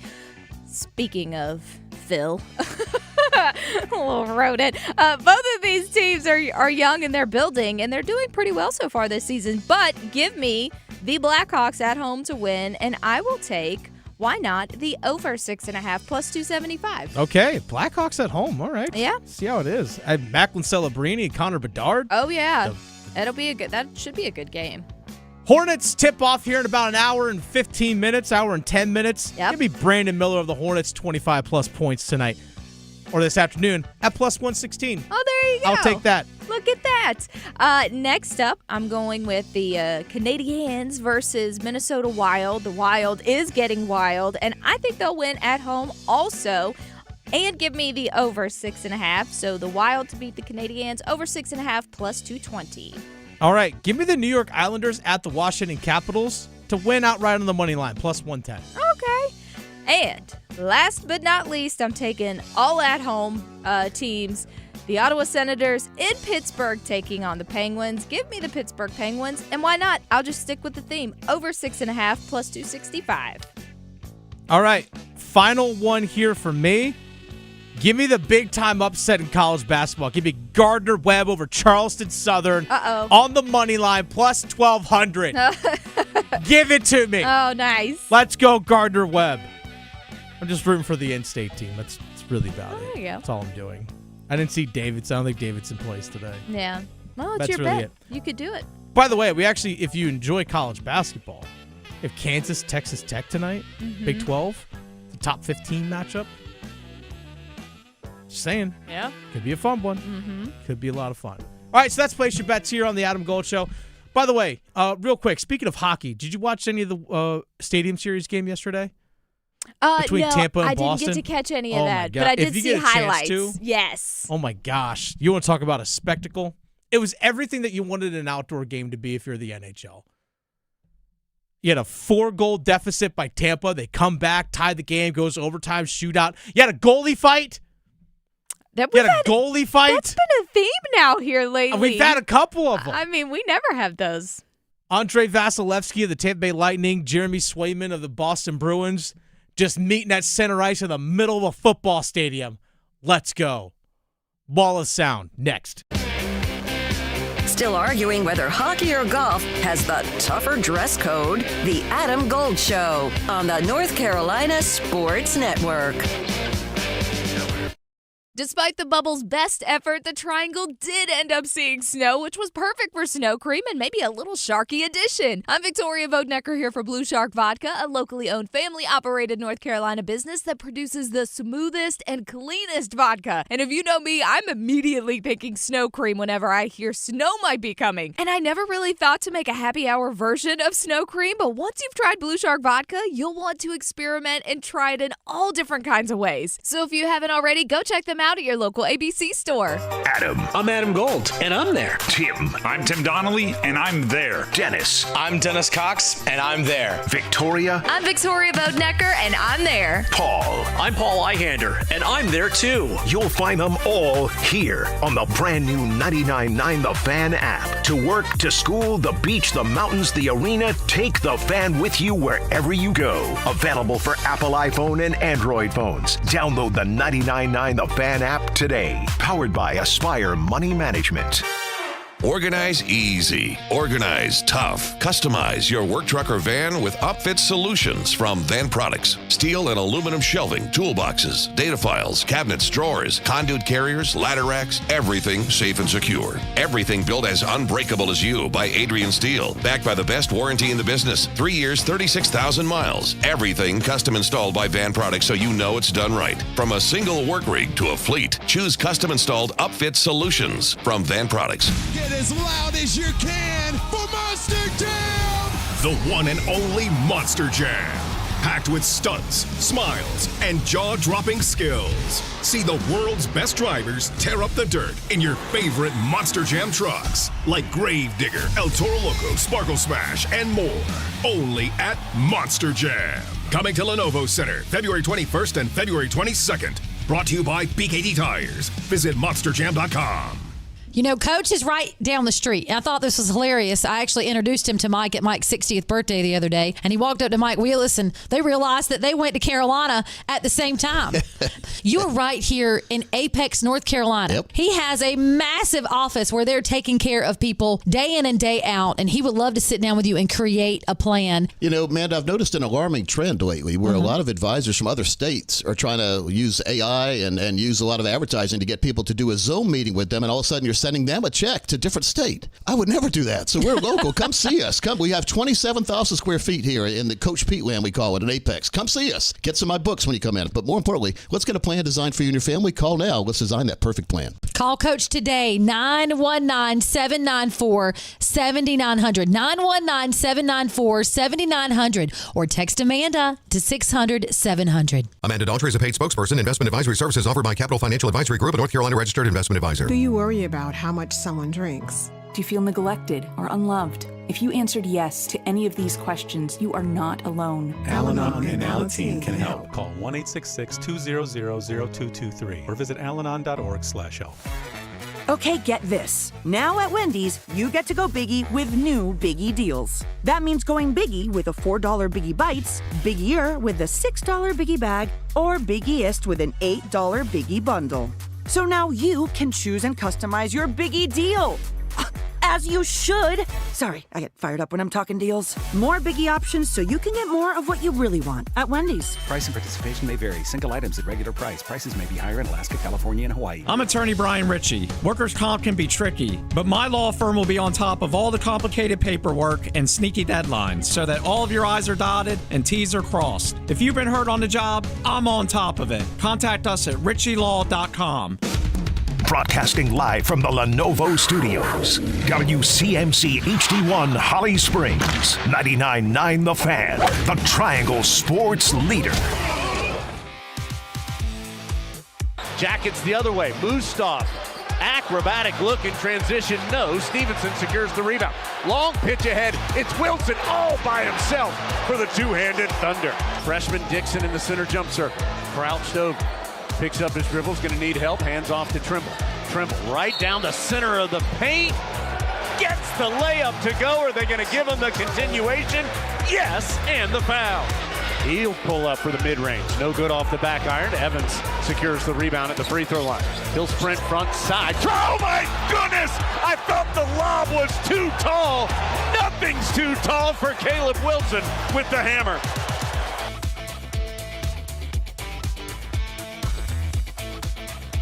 This is not breaking news, but Caleb Wilson's really darn good. The dude is special. Big game week. I'm calling this today. It's just we're ready for big game week because obviously Sunday we have the Super Bowl. We're actually going to talk more Super Bowl actually coming up here at 2:15. But Super Bowl on Sunday. Duke Carolina on Saturday night. Battle of the Blues. Yep. It's the best rivalry in sports. All big games. It's awesome. And we have the Olympics are starting too. Yep. Very big game. Games up. So excited for those. Excited about it all. You know excited what? about it all. And when's the last time North Carolina watched the Winter Olympics with snow outside at the same time? Ooh. We have to go back for that. It's been a minute. Well, was it snowing in 2022? Yeah. I don't know. That's the thing. I don't remember. It honestly may be since like 2018. Yeah. Be I honest. can't remember. So I don't know. Depends. I know people to the west in the mountains, of That's course. true. I'm sure that's like, well, that's every winter. How much snow did Asheville get out there in the western part of the state? I think they got a lot, but I don't know. I need to check. I'm going to Google it. We'll get research on that real quick. Yes. Because I know I posted on Saturday, I get 5 o'clock in the afternoon. I went out on the street in front of my house, and I did a little video. I'm like, Raleigh, North Carolina snow update. And I looked around because there's no snow, and I said, there's the update. And then people were messaging me, hey, I'm in Concord. We have 8 inches, and it's still snowing. Like, hey, we got a foot of snow out here, and wherever it is. Hey, up in Henderson, we got like 10 inches of snow. And then seeing all the stuff going on with like in Beaufort and Emerald Isle and that area, the amount of snow that they're getting, it's just, this is crazy. And then here we got nothing. Yeah. Nothing. Exactly.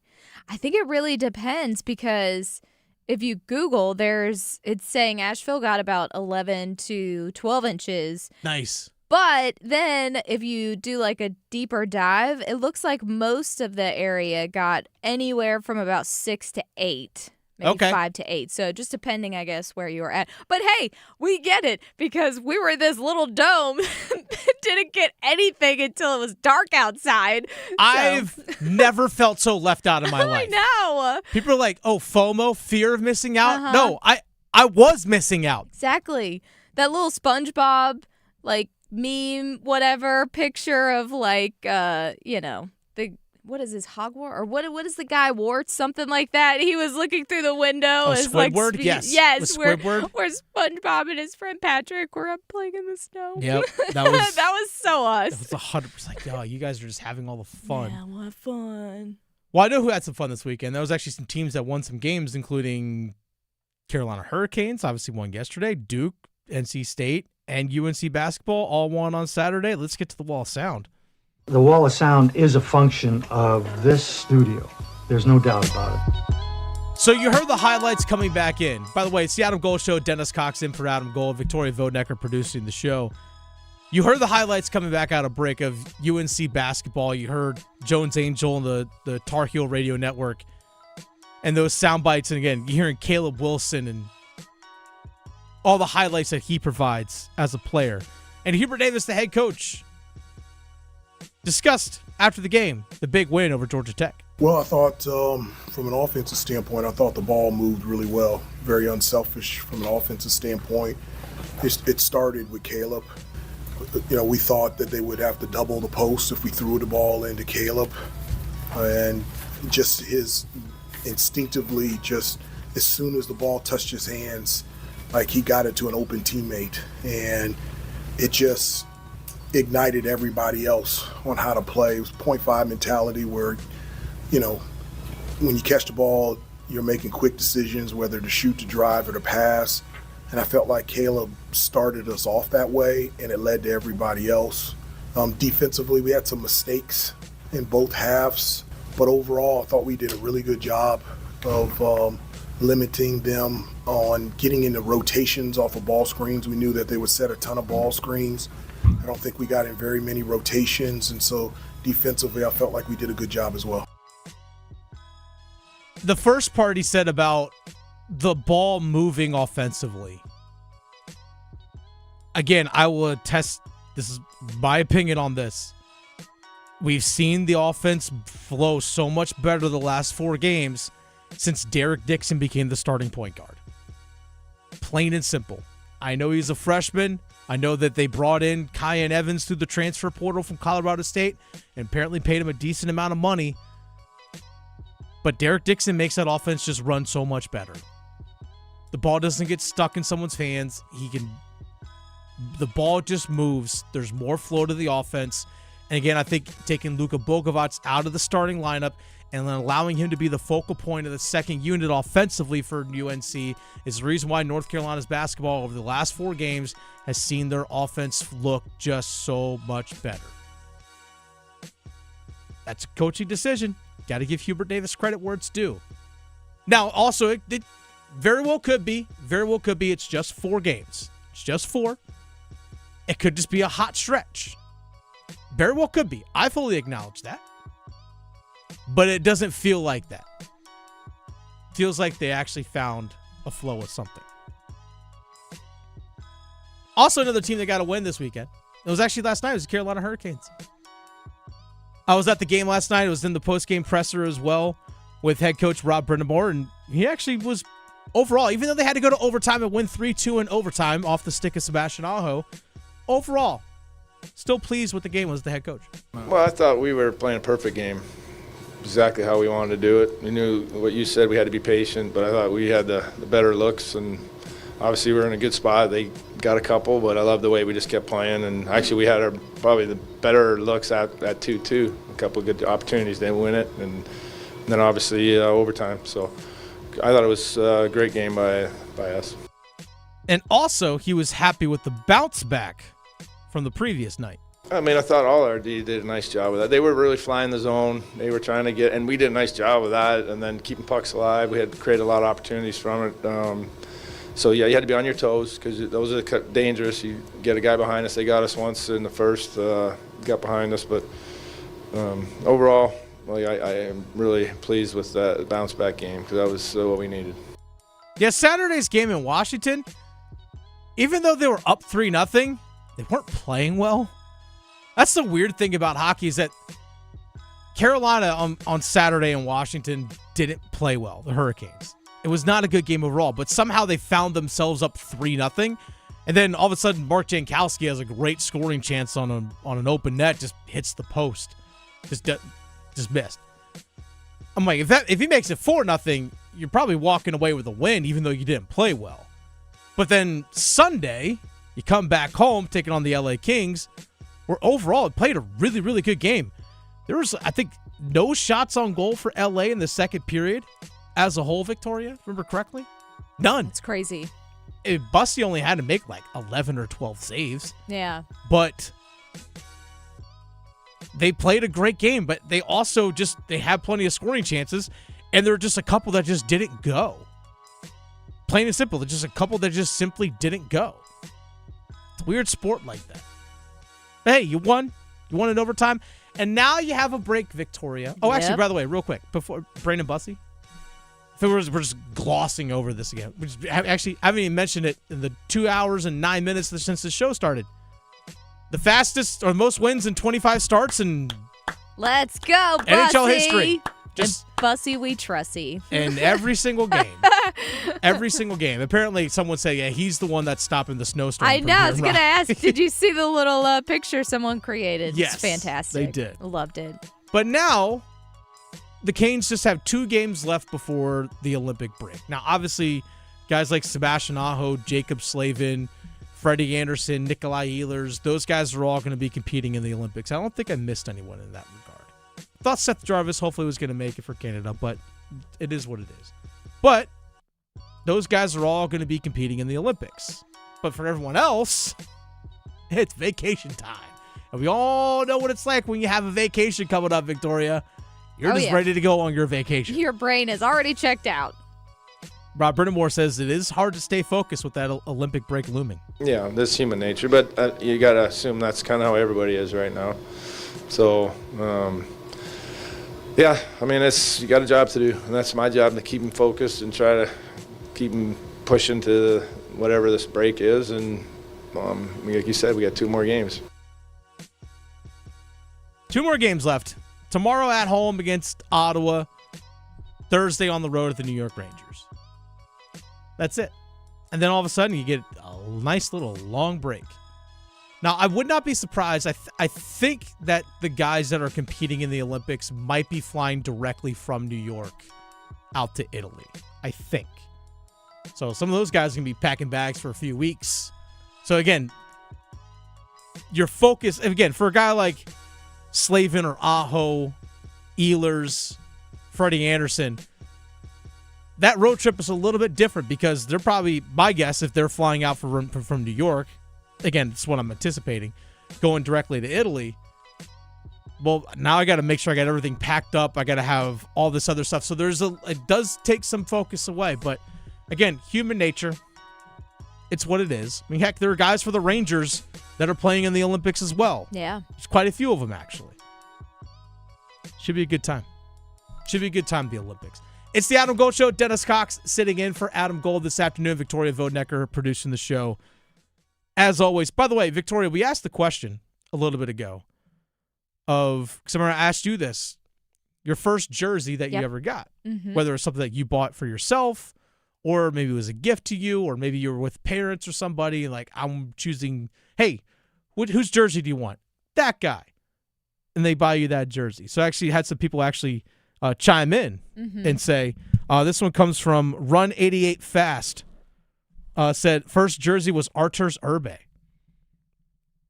Also has a massive mural of him painted on my childhood, or had a massive mural of him painted on his childhood wall. Oh wow, look at that. Which is pretty cool. Yeah. Talia says first jersey was a Chris Mullen Golden State Warriors jersey. Interesting. That's a pretty good one. Yeah. That's a different one. Someone also said Cam Newton. Oh, okay. Cam number 1. I was like, yeah. All right, fair. Makes sense. Mm-hmm. Absolutely makes sense. You say yours was Tim Biakabatuka? It was. That's a heck of a first jersey. I know. That's a heck of a first one. I know, right? That first year team. So. You know whose jersey I've seen around the state of North Carolina a lot, especially over the last year? It's Drake May. Yep. Drake May's going to have his hands full this weekend Big against time. the Seattle Seahawks. Goodness. After having seen that Seahawks defense play in person against the Carolina Panthers not that long ago, yeah, going to have his hands full. We're talking a little bit of Super Bowl 60 coming up. Questioning goalie interference calls since day one. The Adam Gold Show on the North Carolina Sports Network. Listen every afternoon for The Drive with Tim Donnelly. Darian Mensah's relationship with Duke football is over, but the ripple effects from his situation will be felt for a long time. Did Duke do enough in the courts, with the lawsuit, with the settlement, to make other players in the future rethink going back on a contract? That's what it's all about, and we'll see if it had the effect. The Drive with Tim Donnelly, 3 to 6 on 99.9 The Fan. Hey, it's Adam Gold from my friends at FanDuel, America's #1 sports book. Last call for football is here. Super Bowl Sunday, a mere 6 days away. And FanDuel is loading up with a daily profit boost. And today's 30% profit boost, passing yards, over-under, 225.5 for Drake May. You like over or under? I kind of like over. Sam Darnold, 227.5. Why is it the same? Darnold's been balling out. Maybe that should be higher too. Hey, you can adjust the line if you want. All you got to do, opt in each day, place an eligible bet to use that day's profit boost. Play your game with FanDuel, official sportsbook partner of Super Bowl 60, and enjoy the game. 21 and over and present in North Carolina. Opt-in required. Bonuses issued as non-withdrawable profit boost tokens. Restrictions apply, including any token expiration and maximum wager amount. See terms at sportsbook.fanduel.com. Gambling problem? Call 877-718-5543 or visit morethanagame.nc.gov. Meet Lee Platts, a renter whose possessions fill not only her apartment, but also the darkest corners of a mini storage unit. A land of both truth and fiction. Truth, everything inside is protected by Progressive. Fiction, one day Lee will fit into her clothes from senior year of high school. Renters, discover coverage for what you love and what you can't get rid of in Progressive's Protection Zone. Get a quote at Progressive.com. Progressive Casualty Insurance Company, affiliates, and third-party insurers. It's the playoffs, and honestly, your living room isn't ready for this. Your couch doesn't have award-winning wings, your fridge doesn't have 30 beers on tap, and your TV, oh, it's outnumbered. Carolina Ale House has wall-to-wall TVs. We've got homemade favorites, ice-cold beer, and enough screens to catch every game at once. So grab your crew, bring your appetite, and yell at the TV like a professional. Don't fumble your game day plans. Watch the playoffs at Carolina Ale House, where great sports deserve great food. Hell yeah. Low mortgage rates are back. Listen, Loan Pronto has fixed rate mortgages with APRs as low as 4.89%, lowest in years. Hey, it's Dennis Cox. Smart homeowners are taking advantage of this while they can. If you got stuck in a 6% loan, you can lower your payment big time, or you can keep your primary mortgage intact and get cash out of your equity with Loan Pronto's Rapid Equity Loan. loan.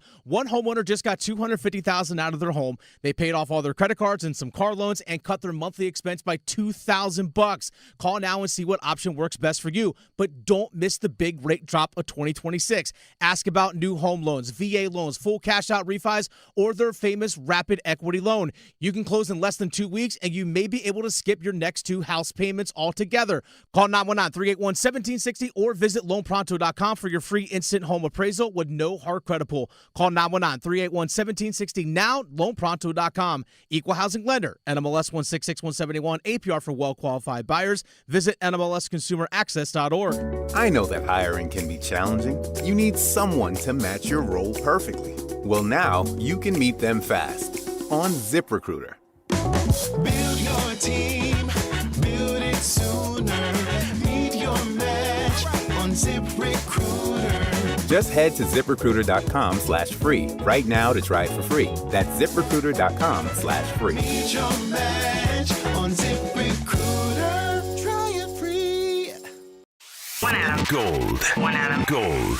I told Jack in the car, you know what the word of the year is? He goes, what? I said it's 6'7". He just laughed. I know. It just means nothing, and that's fantastic that it's now the word of the year. What a country. Can we bring back cool story, bro? That way, us millennials can be like, yeah, cool story, bro. I would love The Adam Gold Show.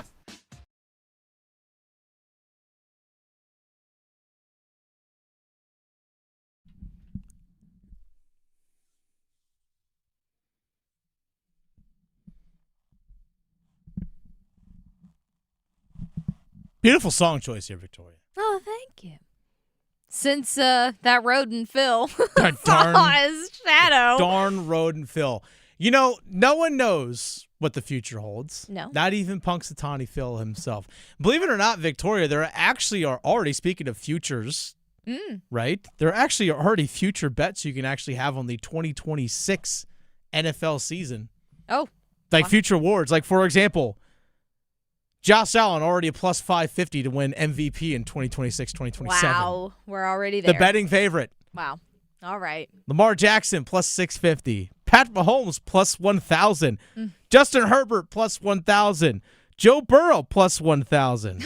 If he can stay healthy. Drake May plus 1,000. Oh. Tied with Herbert, Burrow, and Mahomes for third best betting odds to be the MVP next year. There's a chance that he could be the MVP of this season. I think those votes have already been cast. We just haven't heard it yet. Now, it might be Matt Stafford, which is totally understandable. But for a young player like Drake May, that all of a sudden now these expectations, like your bar has been set super high, right? Because when you have this early success, people are going to expect it year after year. I mean, it's no different than what people were expecting this past season of Jaden Daniels and the Washington Commanders after his rookie season in 2024 where they went to the NFC Championship game, right? The expectation, that standard was very high. And I think people are going to obviously expect that of Drake May as well. Now, the playoffs as a whole haven't been great for Drake May in terms of individual play. Now, he's also gone up against some of the best defenses in the NFL. Like, for example, the Houston Texans have one of the best defenses in the NFL. The Denver Broncos have one of the better defenses in the NFL. The LA Chargers have a pretty darn good defense too. All right? And you feel like from watching those games where it felt like the offense for the New England Patriots, at least their flaws got exposed. Drake May's been sacked 15 times. Yeah. 15 times in 3 playoff games. Then all of a sudden you got to play probably the best defense in the NFL. If it's not 1, it's 2 with the Seattle Seahawks coming up. Tough. I'm sorry. Did we all watch the Carolina Panthers play the Seattle Seahawks? Right. I was at that game. Yeah. I was like, Bryce Young threw for 54 yards in that game. Yeah. 54. Not great. Now, the team as a whole wasn't good. Obviously, there was a lot of pressure. Guys struggled to get open, but Bryce Young himself struggled, played bad. He did miss some throws, feet got jittery, all that kind of stuff, whatever. We're not here to rehash that game. But it just goes to show you what a great defense can do to rattle a young quarterback. That's exactly what happened when we saw them play. And then, heck, we saw the New England Patriots defense against the Panthers offense. Granted, it was week 4, whatever. We saw New England give the Panthers hell up there in New England. Yeah. We have seen the New England defense this postseason as a whole play quite well. Now, people say, well, look who they had to go against. You had to go against Denver with Jarrett Stidham as the quarterback, not Bo Nix. Fair point. The weather conditions as the game went along deteriorated. Totally understand. I get what you're saying. Both teams had to play through it. Totally fair point. 100% fair point. Well, you went against the Houston Texans, and C.J. Stroud, for some reason, likes to turn the ball over to the other team. Right. Also a very fair point. I mean, he did that against Pittsburgh, even though Pittsburgh offense couldn't do anything against Houston, but New England's offense was able to do enough. All right, so that's fair. All right, that's totally understandable. Objectively on the outside looking into this game, again, I didn't talk about it a whole lot last week because it's like, hey, we're still 2 weeks away. But now that we're actually into game week, life's going to be hell for Drake May on Sunday. It's not going to be Oh, fun. my God. No. It's going to be like hell. Yeah. Because if you actually take a look at where, and just a lot of people, when they use like measurements like, oh, this is the X-ranked defense in the NFL, and I always ask people, what metric are you using? That's always people I always ask, because some people will like to use yards, some people like to use points, whatever, maybe when you're ranking defenses and all those kinds of things. I like to look at a lot of different statistical areas to kind of get my gauge of what a great defense is or how a team ranks. But Seattle is ranked number 1 in points allowed per game defensively at just 17.1. Again, these are regular season stats. Now, the LA Rams, those two teams play each other a lot, the Rams and Seahawks. Those two teams kind of had each other's numbers a little bit, so the Rams and their explosive offense were able to put up points. But still, as a whole, number 1 in the NFL. Yards per play, 4th best in the NFL defensively. Converting on third downs, defensively, Seattle, number 1 in the NFL. Also, in just opponents' touchdowns allowed per game, they were 2nd best in the NFL. Yards allowed per game, they were 7th best in the NFL. But they also look at some other key metrics like forcing turnovers, yards per pass, those kinds of things.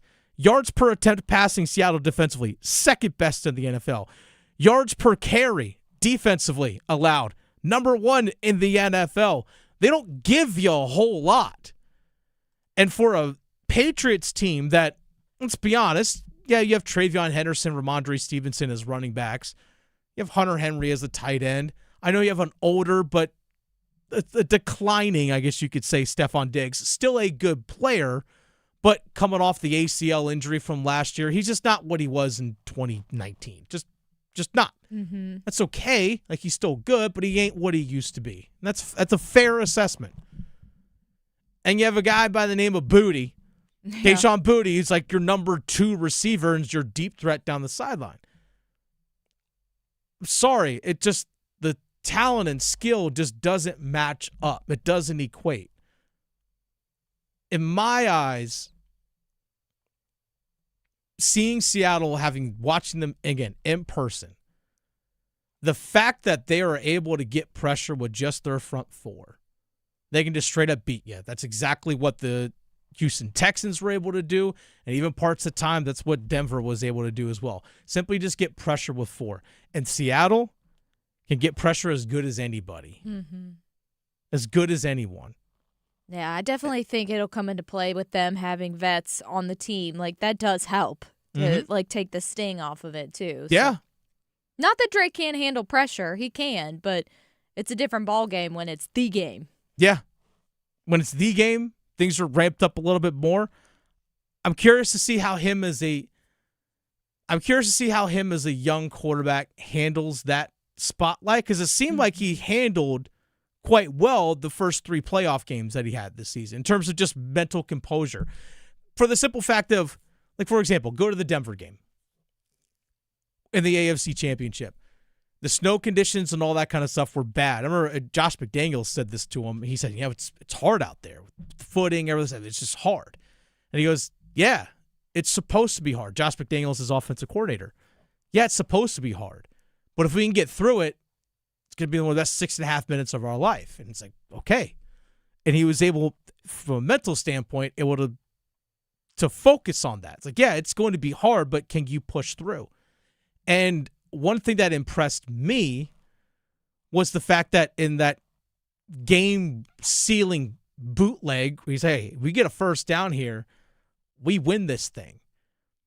And he's able to take it himself and get the first down. He's like, no matter how bad I've played this game, no matter how bad the conditions are, when you needed the play to be made, he was there to make the play. Yeah.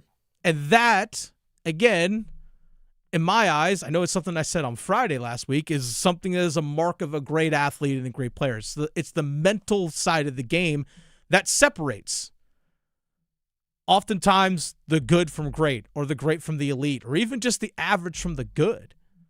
Like, for example, like you watch Sam Darnold play. We all saw him play in the Carolina Panther uniform. You watch Sam Darnold play, something like the throws that he physically can make are as good as anybody you'll ever see play in terms of what he physically can do. And you've seen him time after time. I think it was his second year with the Jets or third year with the Jets. He's rolling to his left and fires an absolute rope like 25 yards downfield, pinpoint. And I tell you, if Pat Mahomes did that, people would be falling over for it. But because it was Sam Darnold, it's like, But he has that physical capability, but what do we all remember Sam Darnold for? Seeing ghosts. Exactly. Mm-hmm. It's between the ears. Do the ghosts pop back up on Sunday? Because if the ghosts pop back up on Sunday, watch out. Yeah. We've seen what he does sometimes in pressure situations. Not to take anything away from him, but sometimes he can get ugly. So it's like, are we going to see the cleaned up, polished Sam Darnold? Or are we going to see the Sixth Sense? Right. Yes. Sam Darnold. Seeing dead people.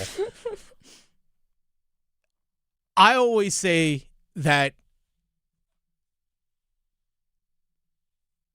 when you have a spotlight on you, that truly shows who you are.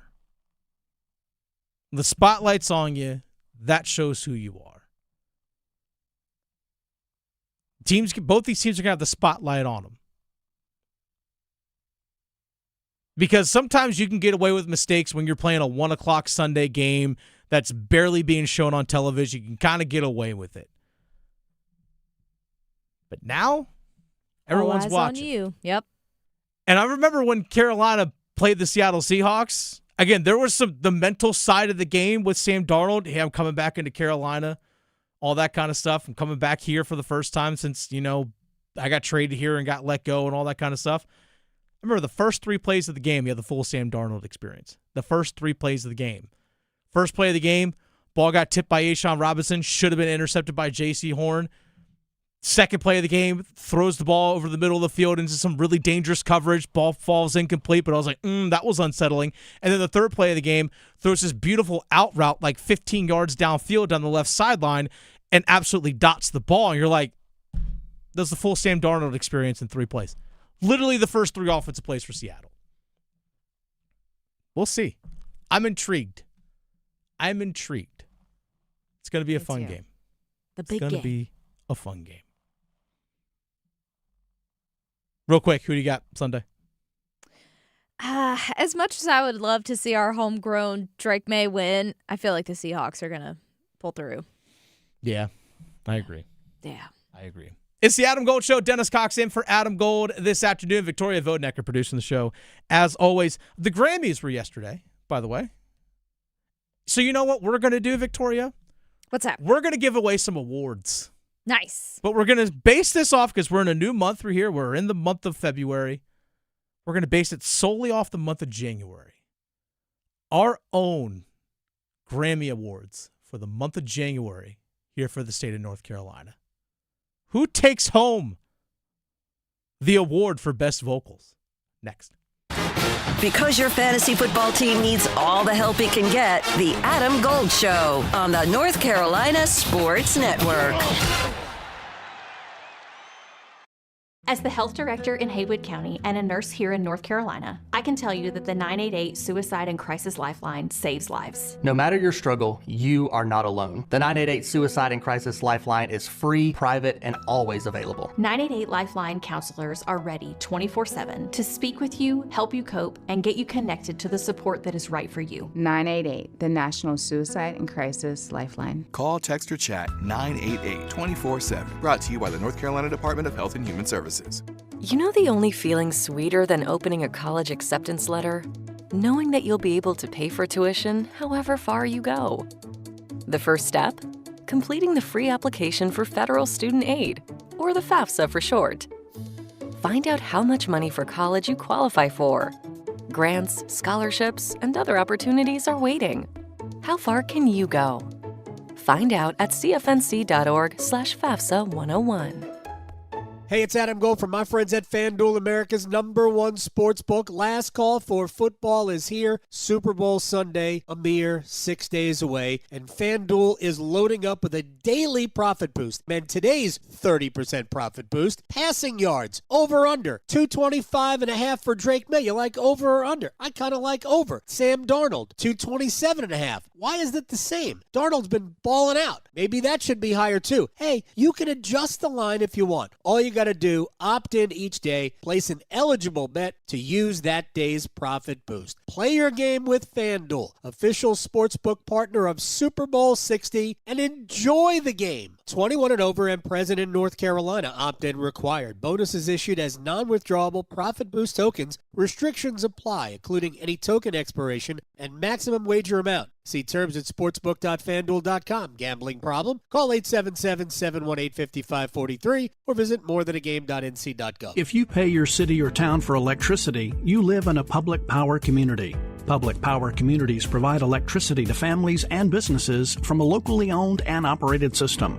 Public power systems are not-for-profit and provide electricity at affordable rates with unbeaten reliability. Your local public power provider invests in your community, providing local jobs and supporting your local economy. Electricities of North Carolina is the energy behind public power. Learn more at electricities.com. PBS North Carolina premieres an all-new season of the music series Shaped by Sound, featuring 13 North Carolina artists, including Grammy winner Anthony Hamilton, Rock Band Wednesday singer-songwriter Ben Folds, and NC Music Hall of Famer Jim Lauderdale, among others. Watch as they perform in the studio and share the stories behind their songs. Thursdays at 10:30 p.m. on PBS NC or stream anytime on the free PBS app. Learn more about PBS North Carolina at pbsnc.org. Practicing a championship way can happen 100% of every day, in the pool and when traveling highways. A law of sportsmanship includes taking the high road when going away and returning home. Buckle up your seatbelt in the front and back seats. Every seat, every time. Each time you click it,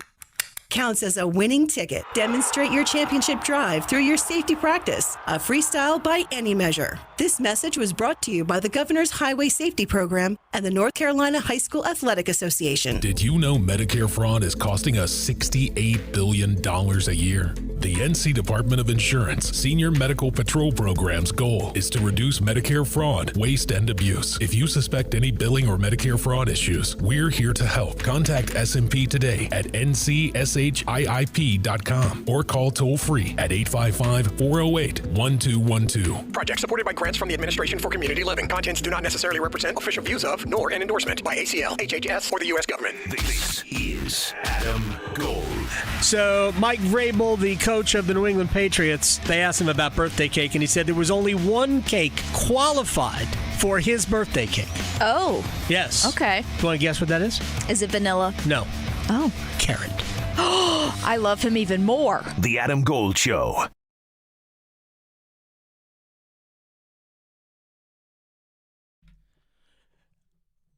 My birthday cake choice, yellow cake chocolate icing. Plain and simple. Got a lot of that like in grade school when people could still bring cupcakes. Yellow cake, chocolate icing. Mm-hmm. That's simple. I still love funfetti cake. Hey, funfetti's fine. I mean, oh man. That's fine. So good. Yellow cake, chocolate icing. Yeah. Make it happen. I know my fiance and I had to pick out cakes, Mm-hmm. you know, like what kind of cake we want to have or cakes that we want to have for our wedding. So expensive. It's Oh so my gosh, expensive. yeah. I'm like, you know what? Might have to easy bake oven this thing. One That's of- what we might have to end up doing. I'm telling you, one of the many jobs I had in college because I had multiple at the same time. Oh yeah, trust me, I get it. Like sometimes 3 at the same time, and one of them was a bakery. So I know how much cakes cost when people are doing things up. So them tiered cakes, woo! By the way, It's a mortgage. a rule that we all should follow. If there's ever a birthday party for like an office, like a gathering or something along those lines, or some sort of cake is involved in some way, shape, or form, holiday party, whatever it is, just get a standard old sheet cake.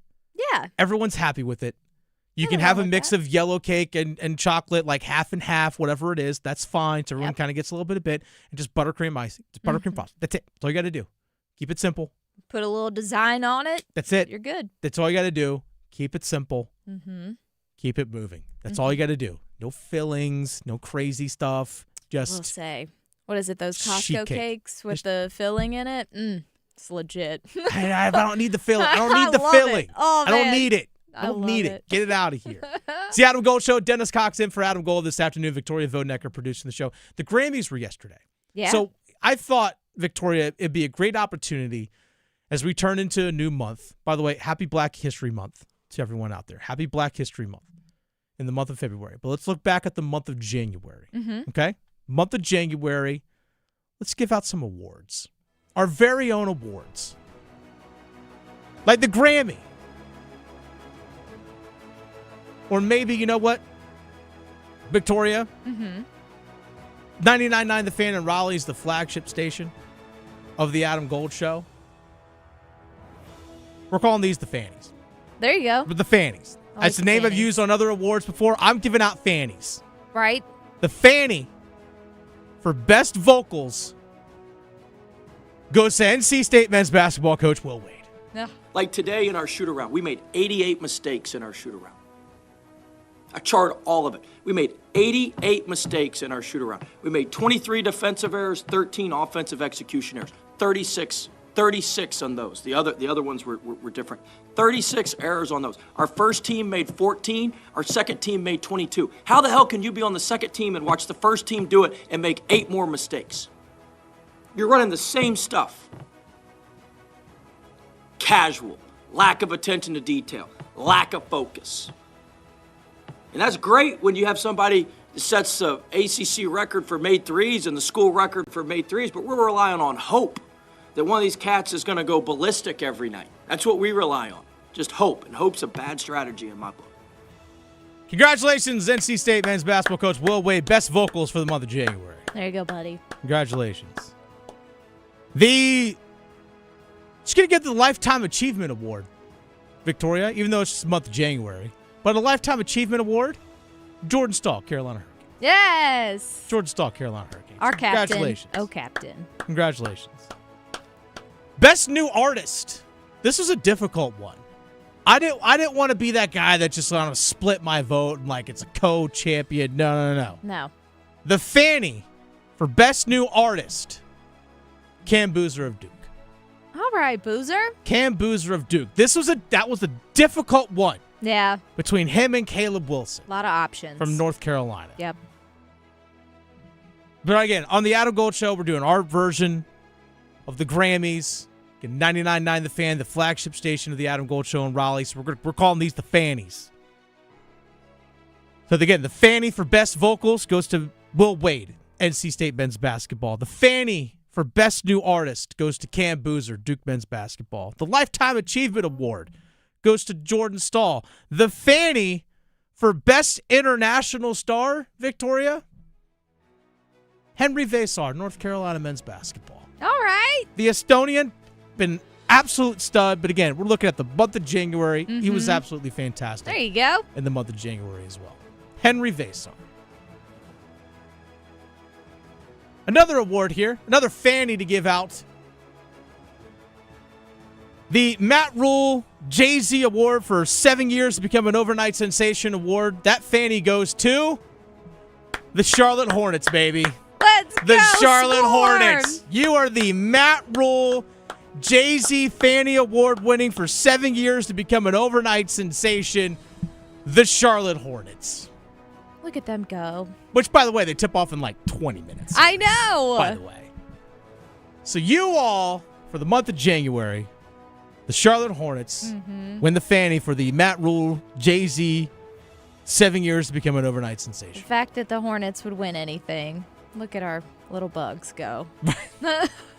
Even though it's winter and you don't see any of them now, they're out and about. They are. The Fanny Award for Best Album to Put You to Sleep. Wake Forest men's basketball. Oh, Deeks. Come on, Forbes. I was hoping for more from them this season. Yeah. I was hoping for more.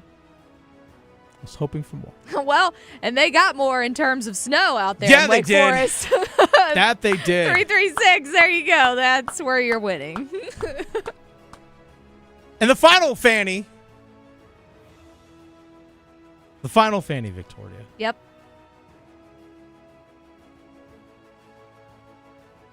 This one goes to something very special to both of us. Okay. For the month of January.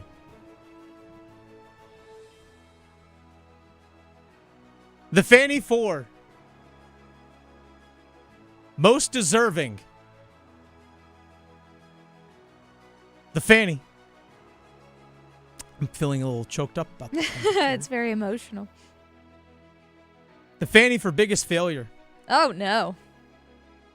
This damn weather we had this weekend here in Raleigh. What the hell was that crap? Thanks, Phil. You rodent. Yeah. I know. So again, your Fanny Awards. Best vocals. Again, for the month of January. Best vocals goes to Will Wade, NC State men's basketball coach. The Lifetime Achievement Award goes to Jordan Stahl of the Carolina Hurricanes. The Best New Artist, Cam Boozer. Duke basketball. Best International Star, Henry Vasar, UNC basketball. And the Fanny for the Matt Rule's Jay-Z Award for 7 years to become an overnight sensation goes to the Charlotte Hornets. Let's go, Hornets. Shout out to the Hornets. I know. As they're warming up, I'm sure, right now. But I'm pretty sure lineups are being called right now. Yeah. They're probably about to do the national anthem here in a couple minutes. In the Spectrum Center. By the way, I hope everyone, if you're trying to go to games and these events and stuff that are out, obviously be safe, be smart when you're out there on the road. Just have, I know a lot of people don't like the snow when it comes because it can be a terrible inconvenience for a lot of people, especially if you have kids. I don't have kids, so I don't have to worry about it. I live near an elementary school, but that's really about it. Yeah. But I understand the inconvenience of it all because people, even for people that work remote, or have the ability to work remote, you can still do your work from home, but then you're trying to keep your kids' attention, and if they have schoolwork they're trying to do, work from home. Right.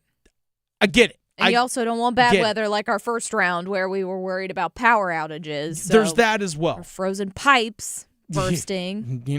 That's still a worry, even though it's just, we it's didn't get the ice. definitely a worry. But I get where people are coming from. I understand that, because kids are kind of holed up in the house. They want to get outside and play, and you're still trying to do all this stuff. I understand all that. So I understand the frustration. But with that comes people are like, hey, I got to get out of the house. Okay, let me out of here, please. Stir crazy. Yes. Go out there, be safe, have fun. Maybe plan like lunch break. Hey, kids, we're going to go outside and play in the snow. Like, let's build one more snowman. This is our snow time today. But we got to make sure we still get our work done. Dad or your mom, we got to do our work. You also have your schoolwork that you got to get done. Let's make sure, but build that time in so the kids can anticipate it. Hey, we got snow time. We're doing it from 12 to 12:30, or actually make it from 11 to from 12. That way you don't miss the Adam Gold Show. Those kinds of things. Right. Have fun. Enjoy it. Build that time in. It's beautiful snow, but be safe when you're out there. Oh, right? yeah. It's definitely still slick, too. I know there's a lot of clean spots, but, like, out where I'm out in the middle of nowhere, there's a lot of shady spots. So definitely still be careful for people who have to drive as far as I do. Yes. But maybe you're going to be sitting inside watching a lot of sports like this coming weekend. Like, again, it's big game week. Yeah. By the way, the Adam Gold Show, Dennis Cox in for Adam Gold, Victoria Vonecker producing the show. It's big game week. We have Super Bowl on Sunday, Battle of the Blues on Saturday. Battle of the Blues on Saturday, 6:30. I can't wait to get out there to the Dean Dome. I'm supposed to be out there on Saturday as well. That'll be fun. I'm also, before that, I'm supposed to do play-by-play for ECU women's lacrosse out there in Greenville. I don't know if their snow's going to be off their field in time, but that's a different conversation for another time. But one game that I'm looking forward to, and I hope everyone else does, even if you're not a fan of either of these programs, you might even hate both the programs. That's fine too. Hate watch it because it's that good. Duke, Carolina in Chapel Hill this coming Saturday. And to me, it is a clash of styles by how both these teams play this year. I remember last year, especially in the game, the first matchup, which was at Cameron Indoor in Durham, between Duke and Carolina. Duke defensively, because of their length and size against Carolina's lack of size last year. Because last year it was Elliot Cadeau, R.J. Davis, Seth Trimble, and it was a very, very Van Allen Lubin. It was a very, very small Jalen Withers. It was a very small lineup overall for UNC basketball. Very small lineup overall. Whereas Duke comes out there with an average a roster that's taller than an average NBA roster is what they rolled out last year. Now, they're still one of the tallest teams in college basketball this year, but last year, you're talking like the smallest guy on the floor, like Tyrese Proctor, and like Sion James was the smallest guy on the floor at like 6'4", 6'5". Proctor's 6'4", 6'5". Cooper Flagg's like 6'8". Knippel's like 6'7", whatever it was. And then you have Kama Malawash was 7 foot, 7'1".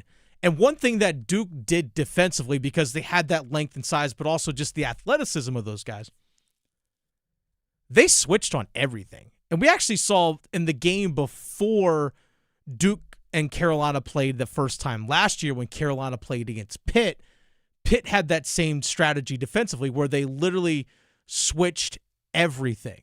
Even if it meant for Duke, Kama Malawash, your center, having to get switched up onto Elliot Cadeau because athletically he could match up on him.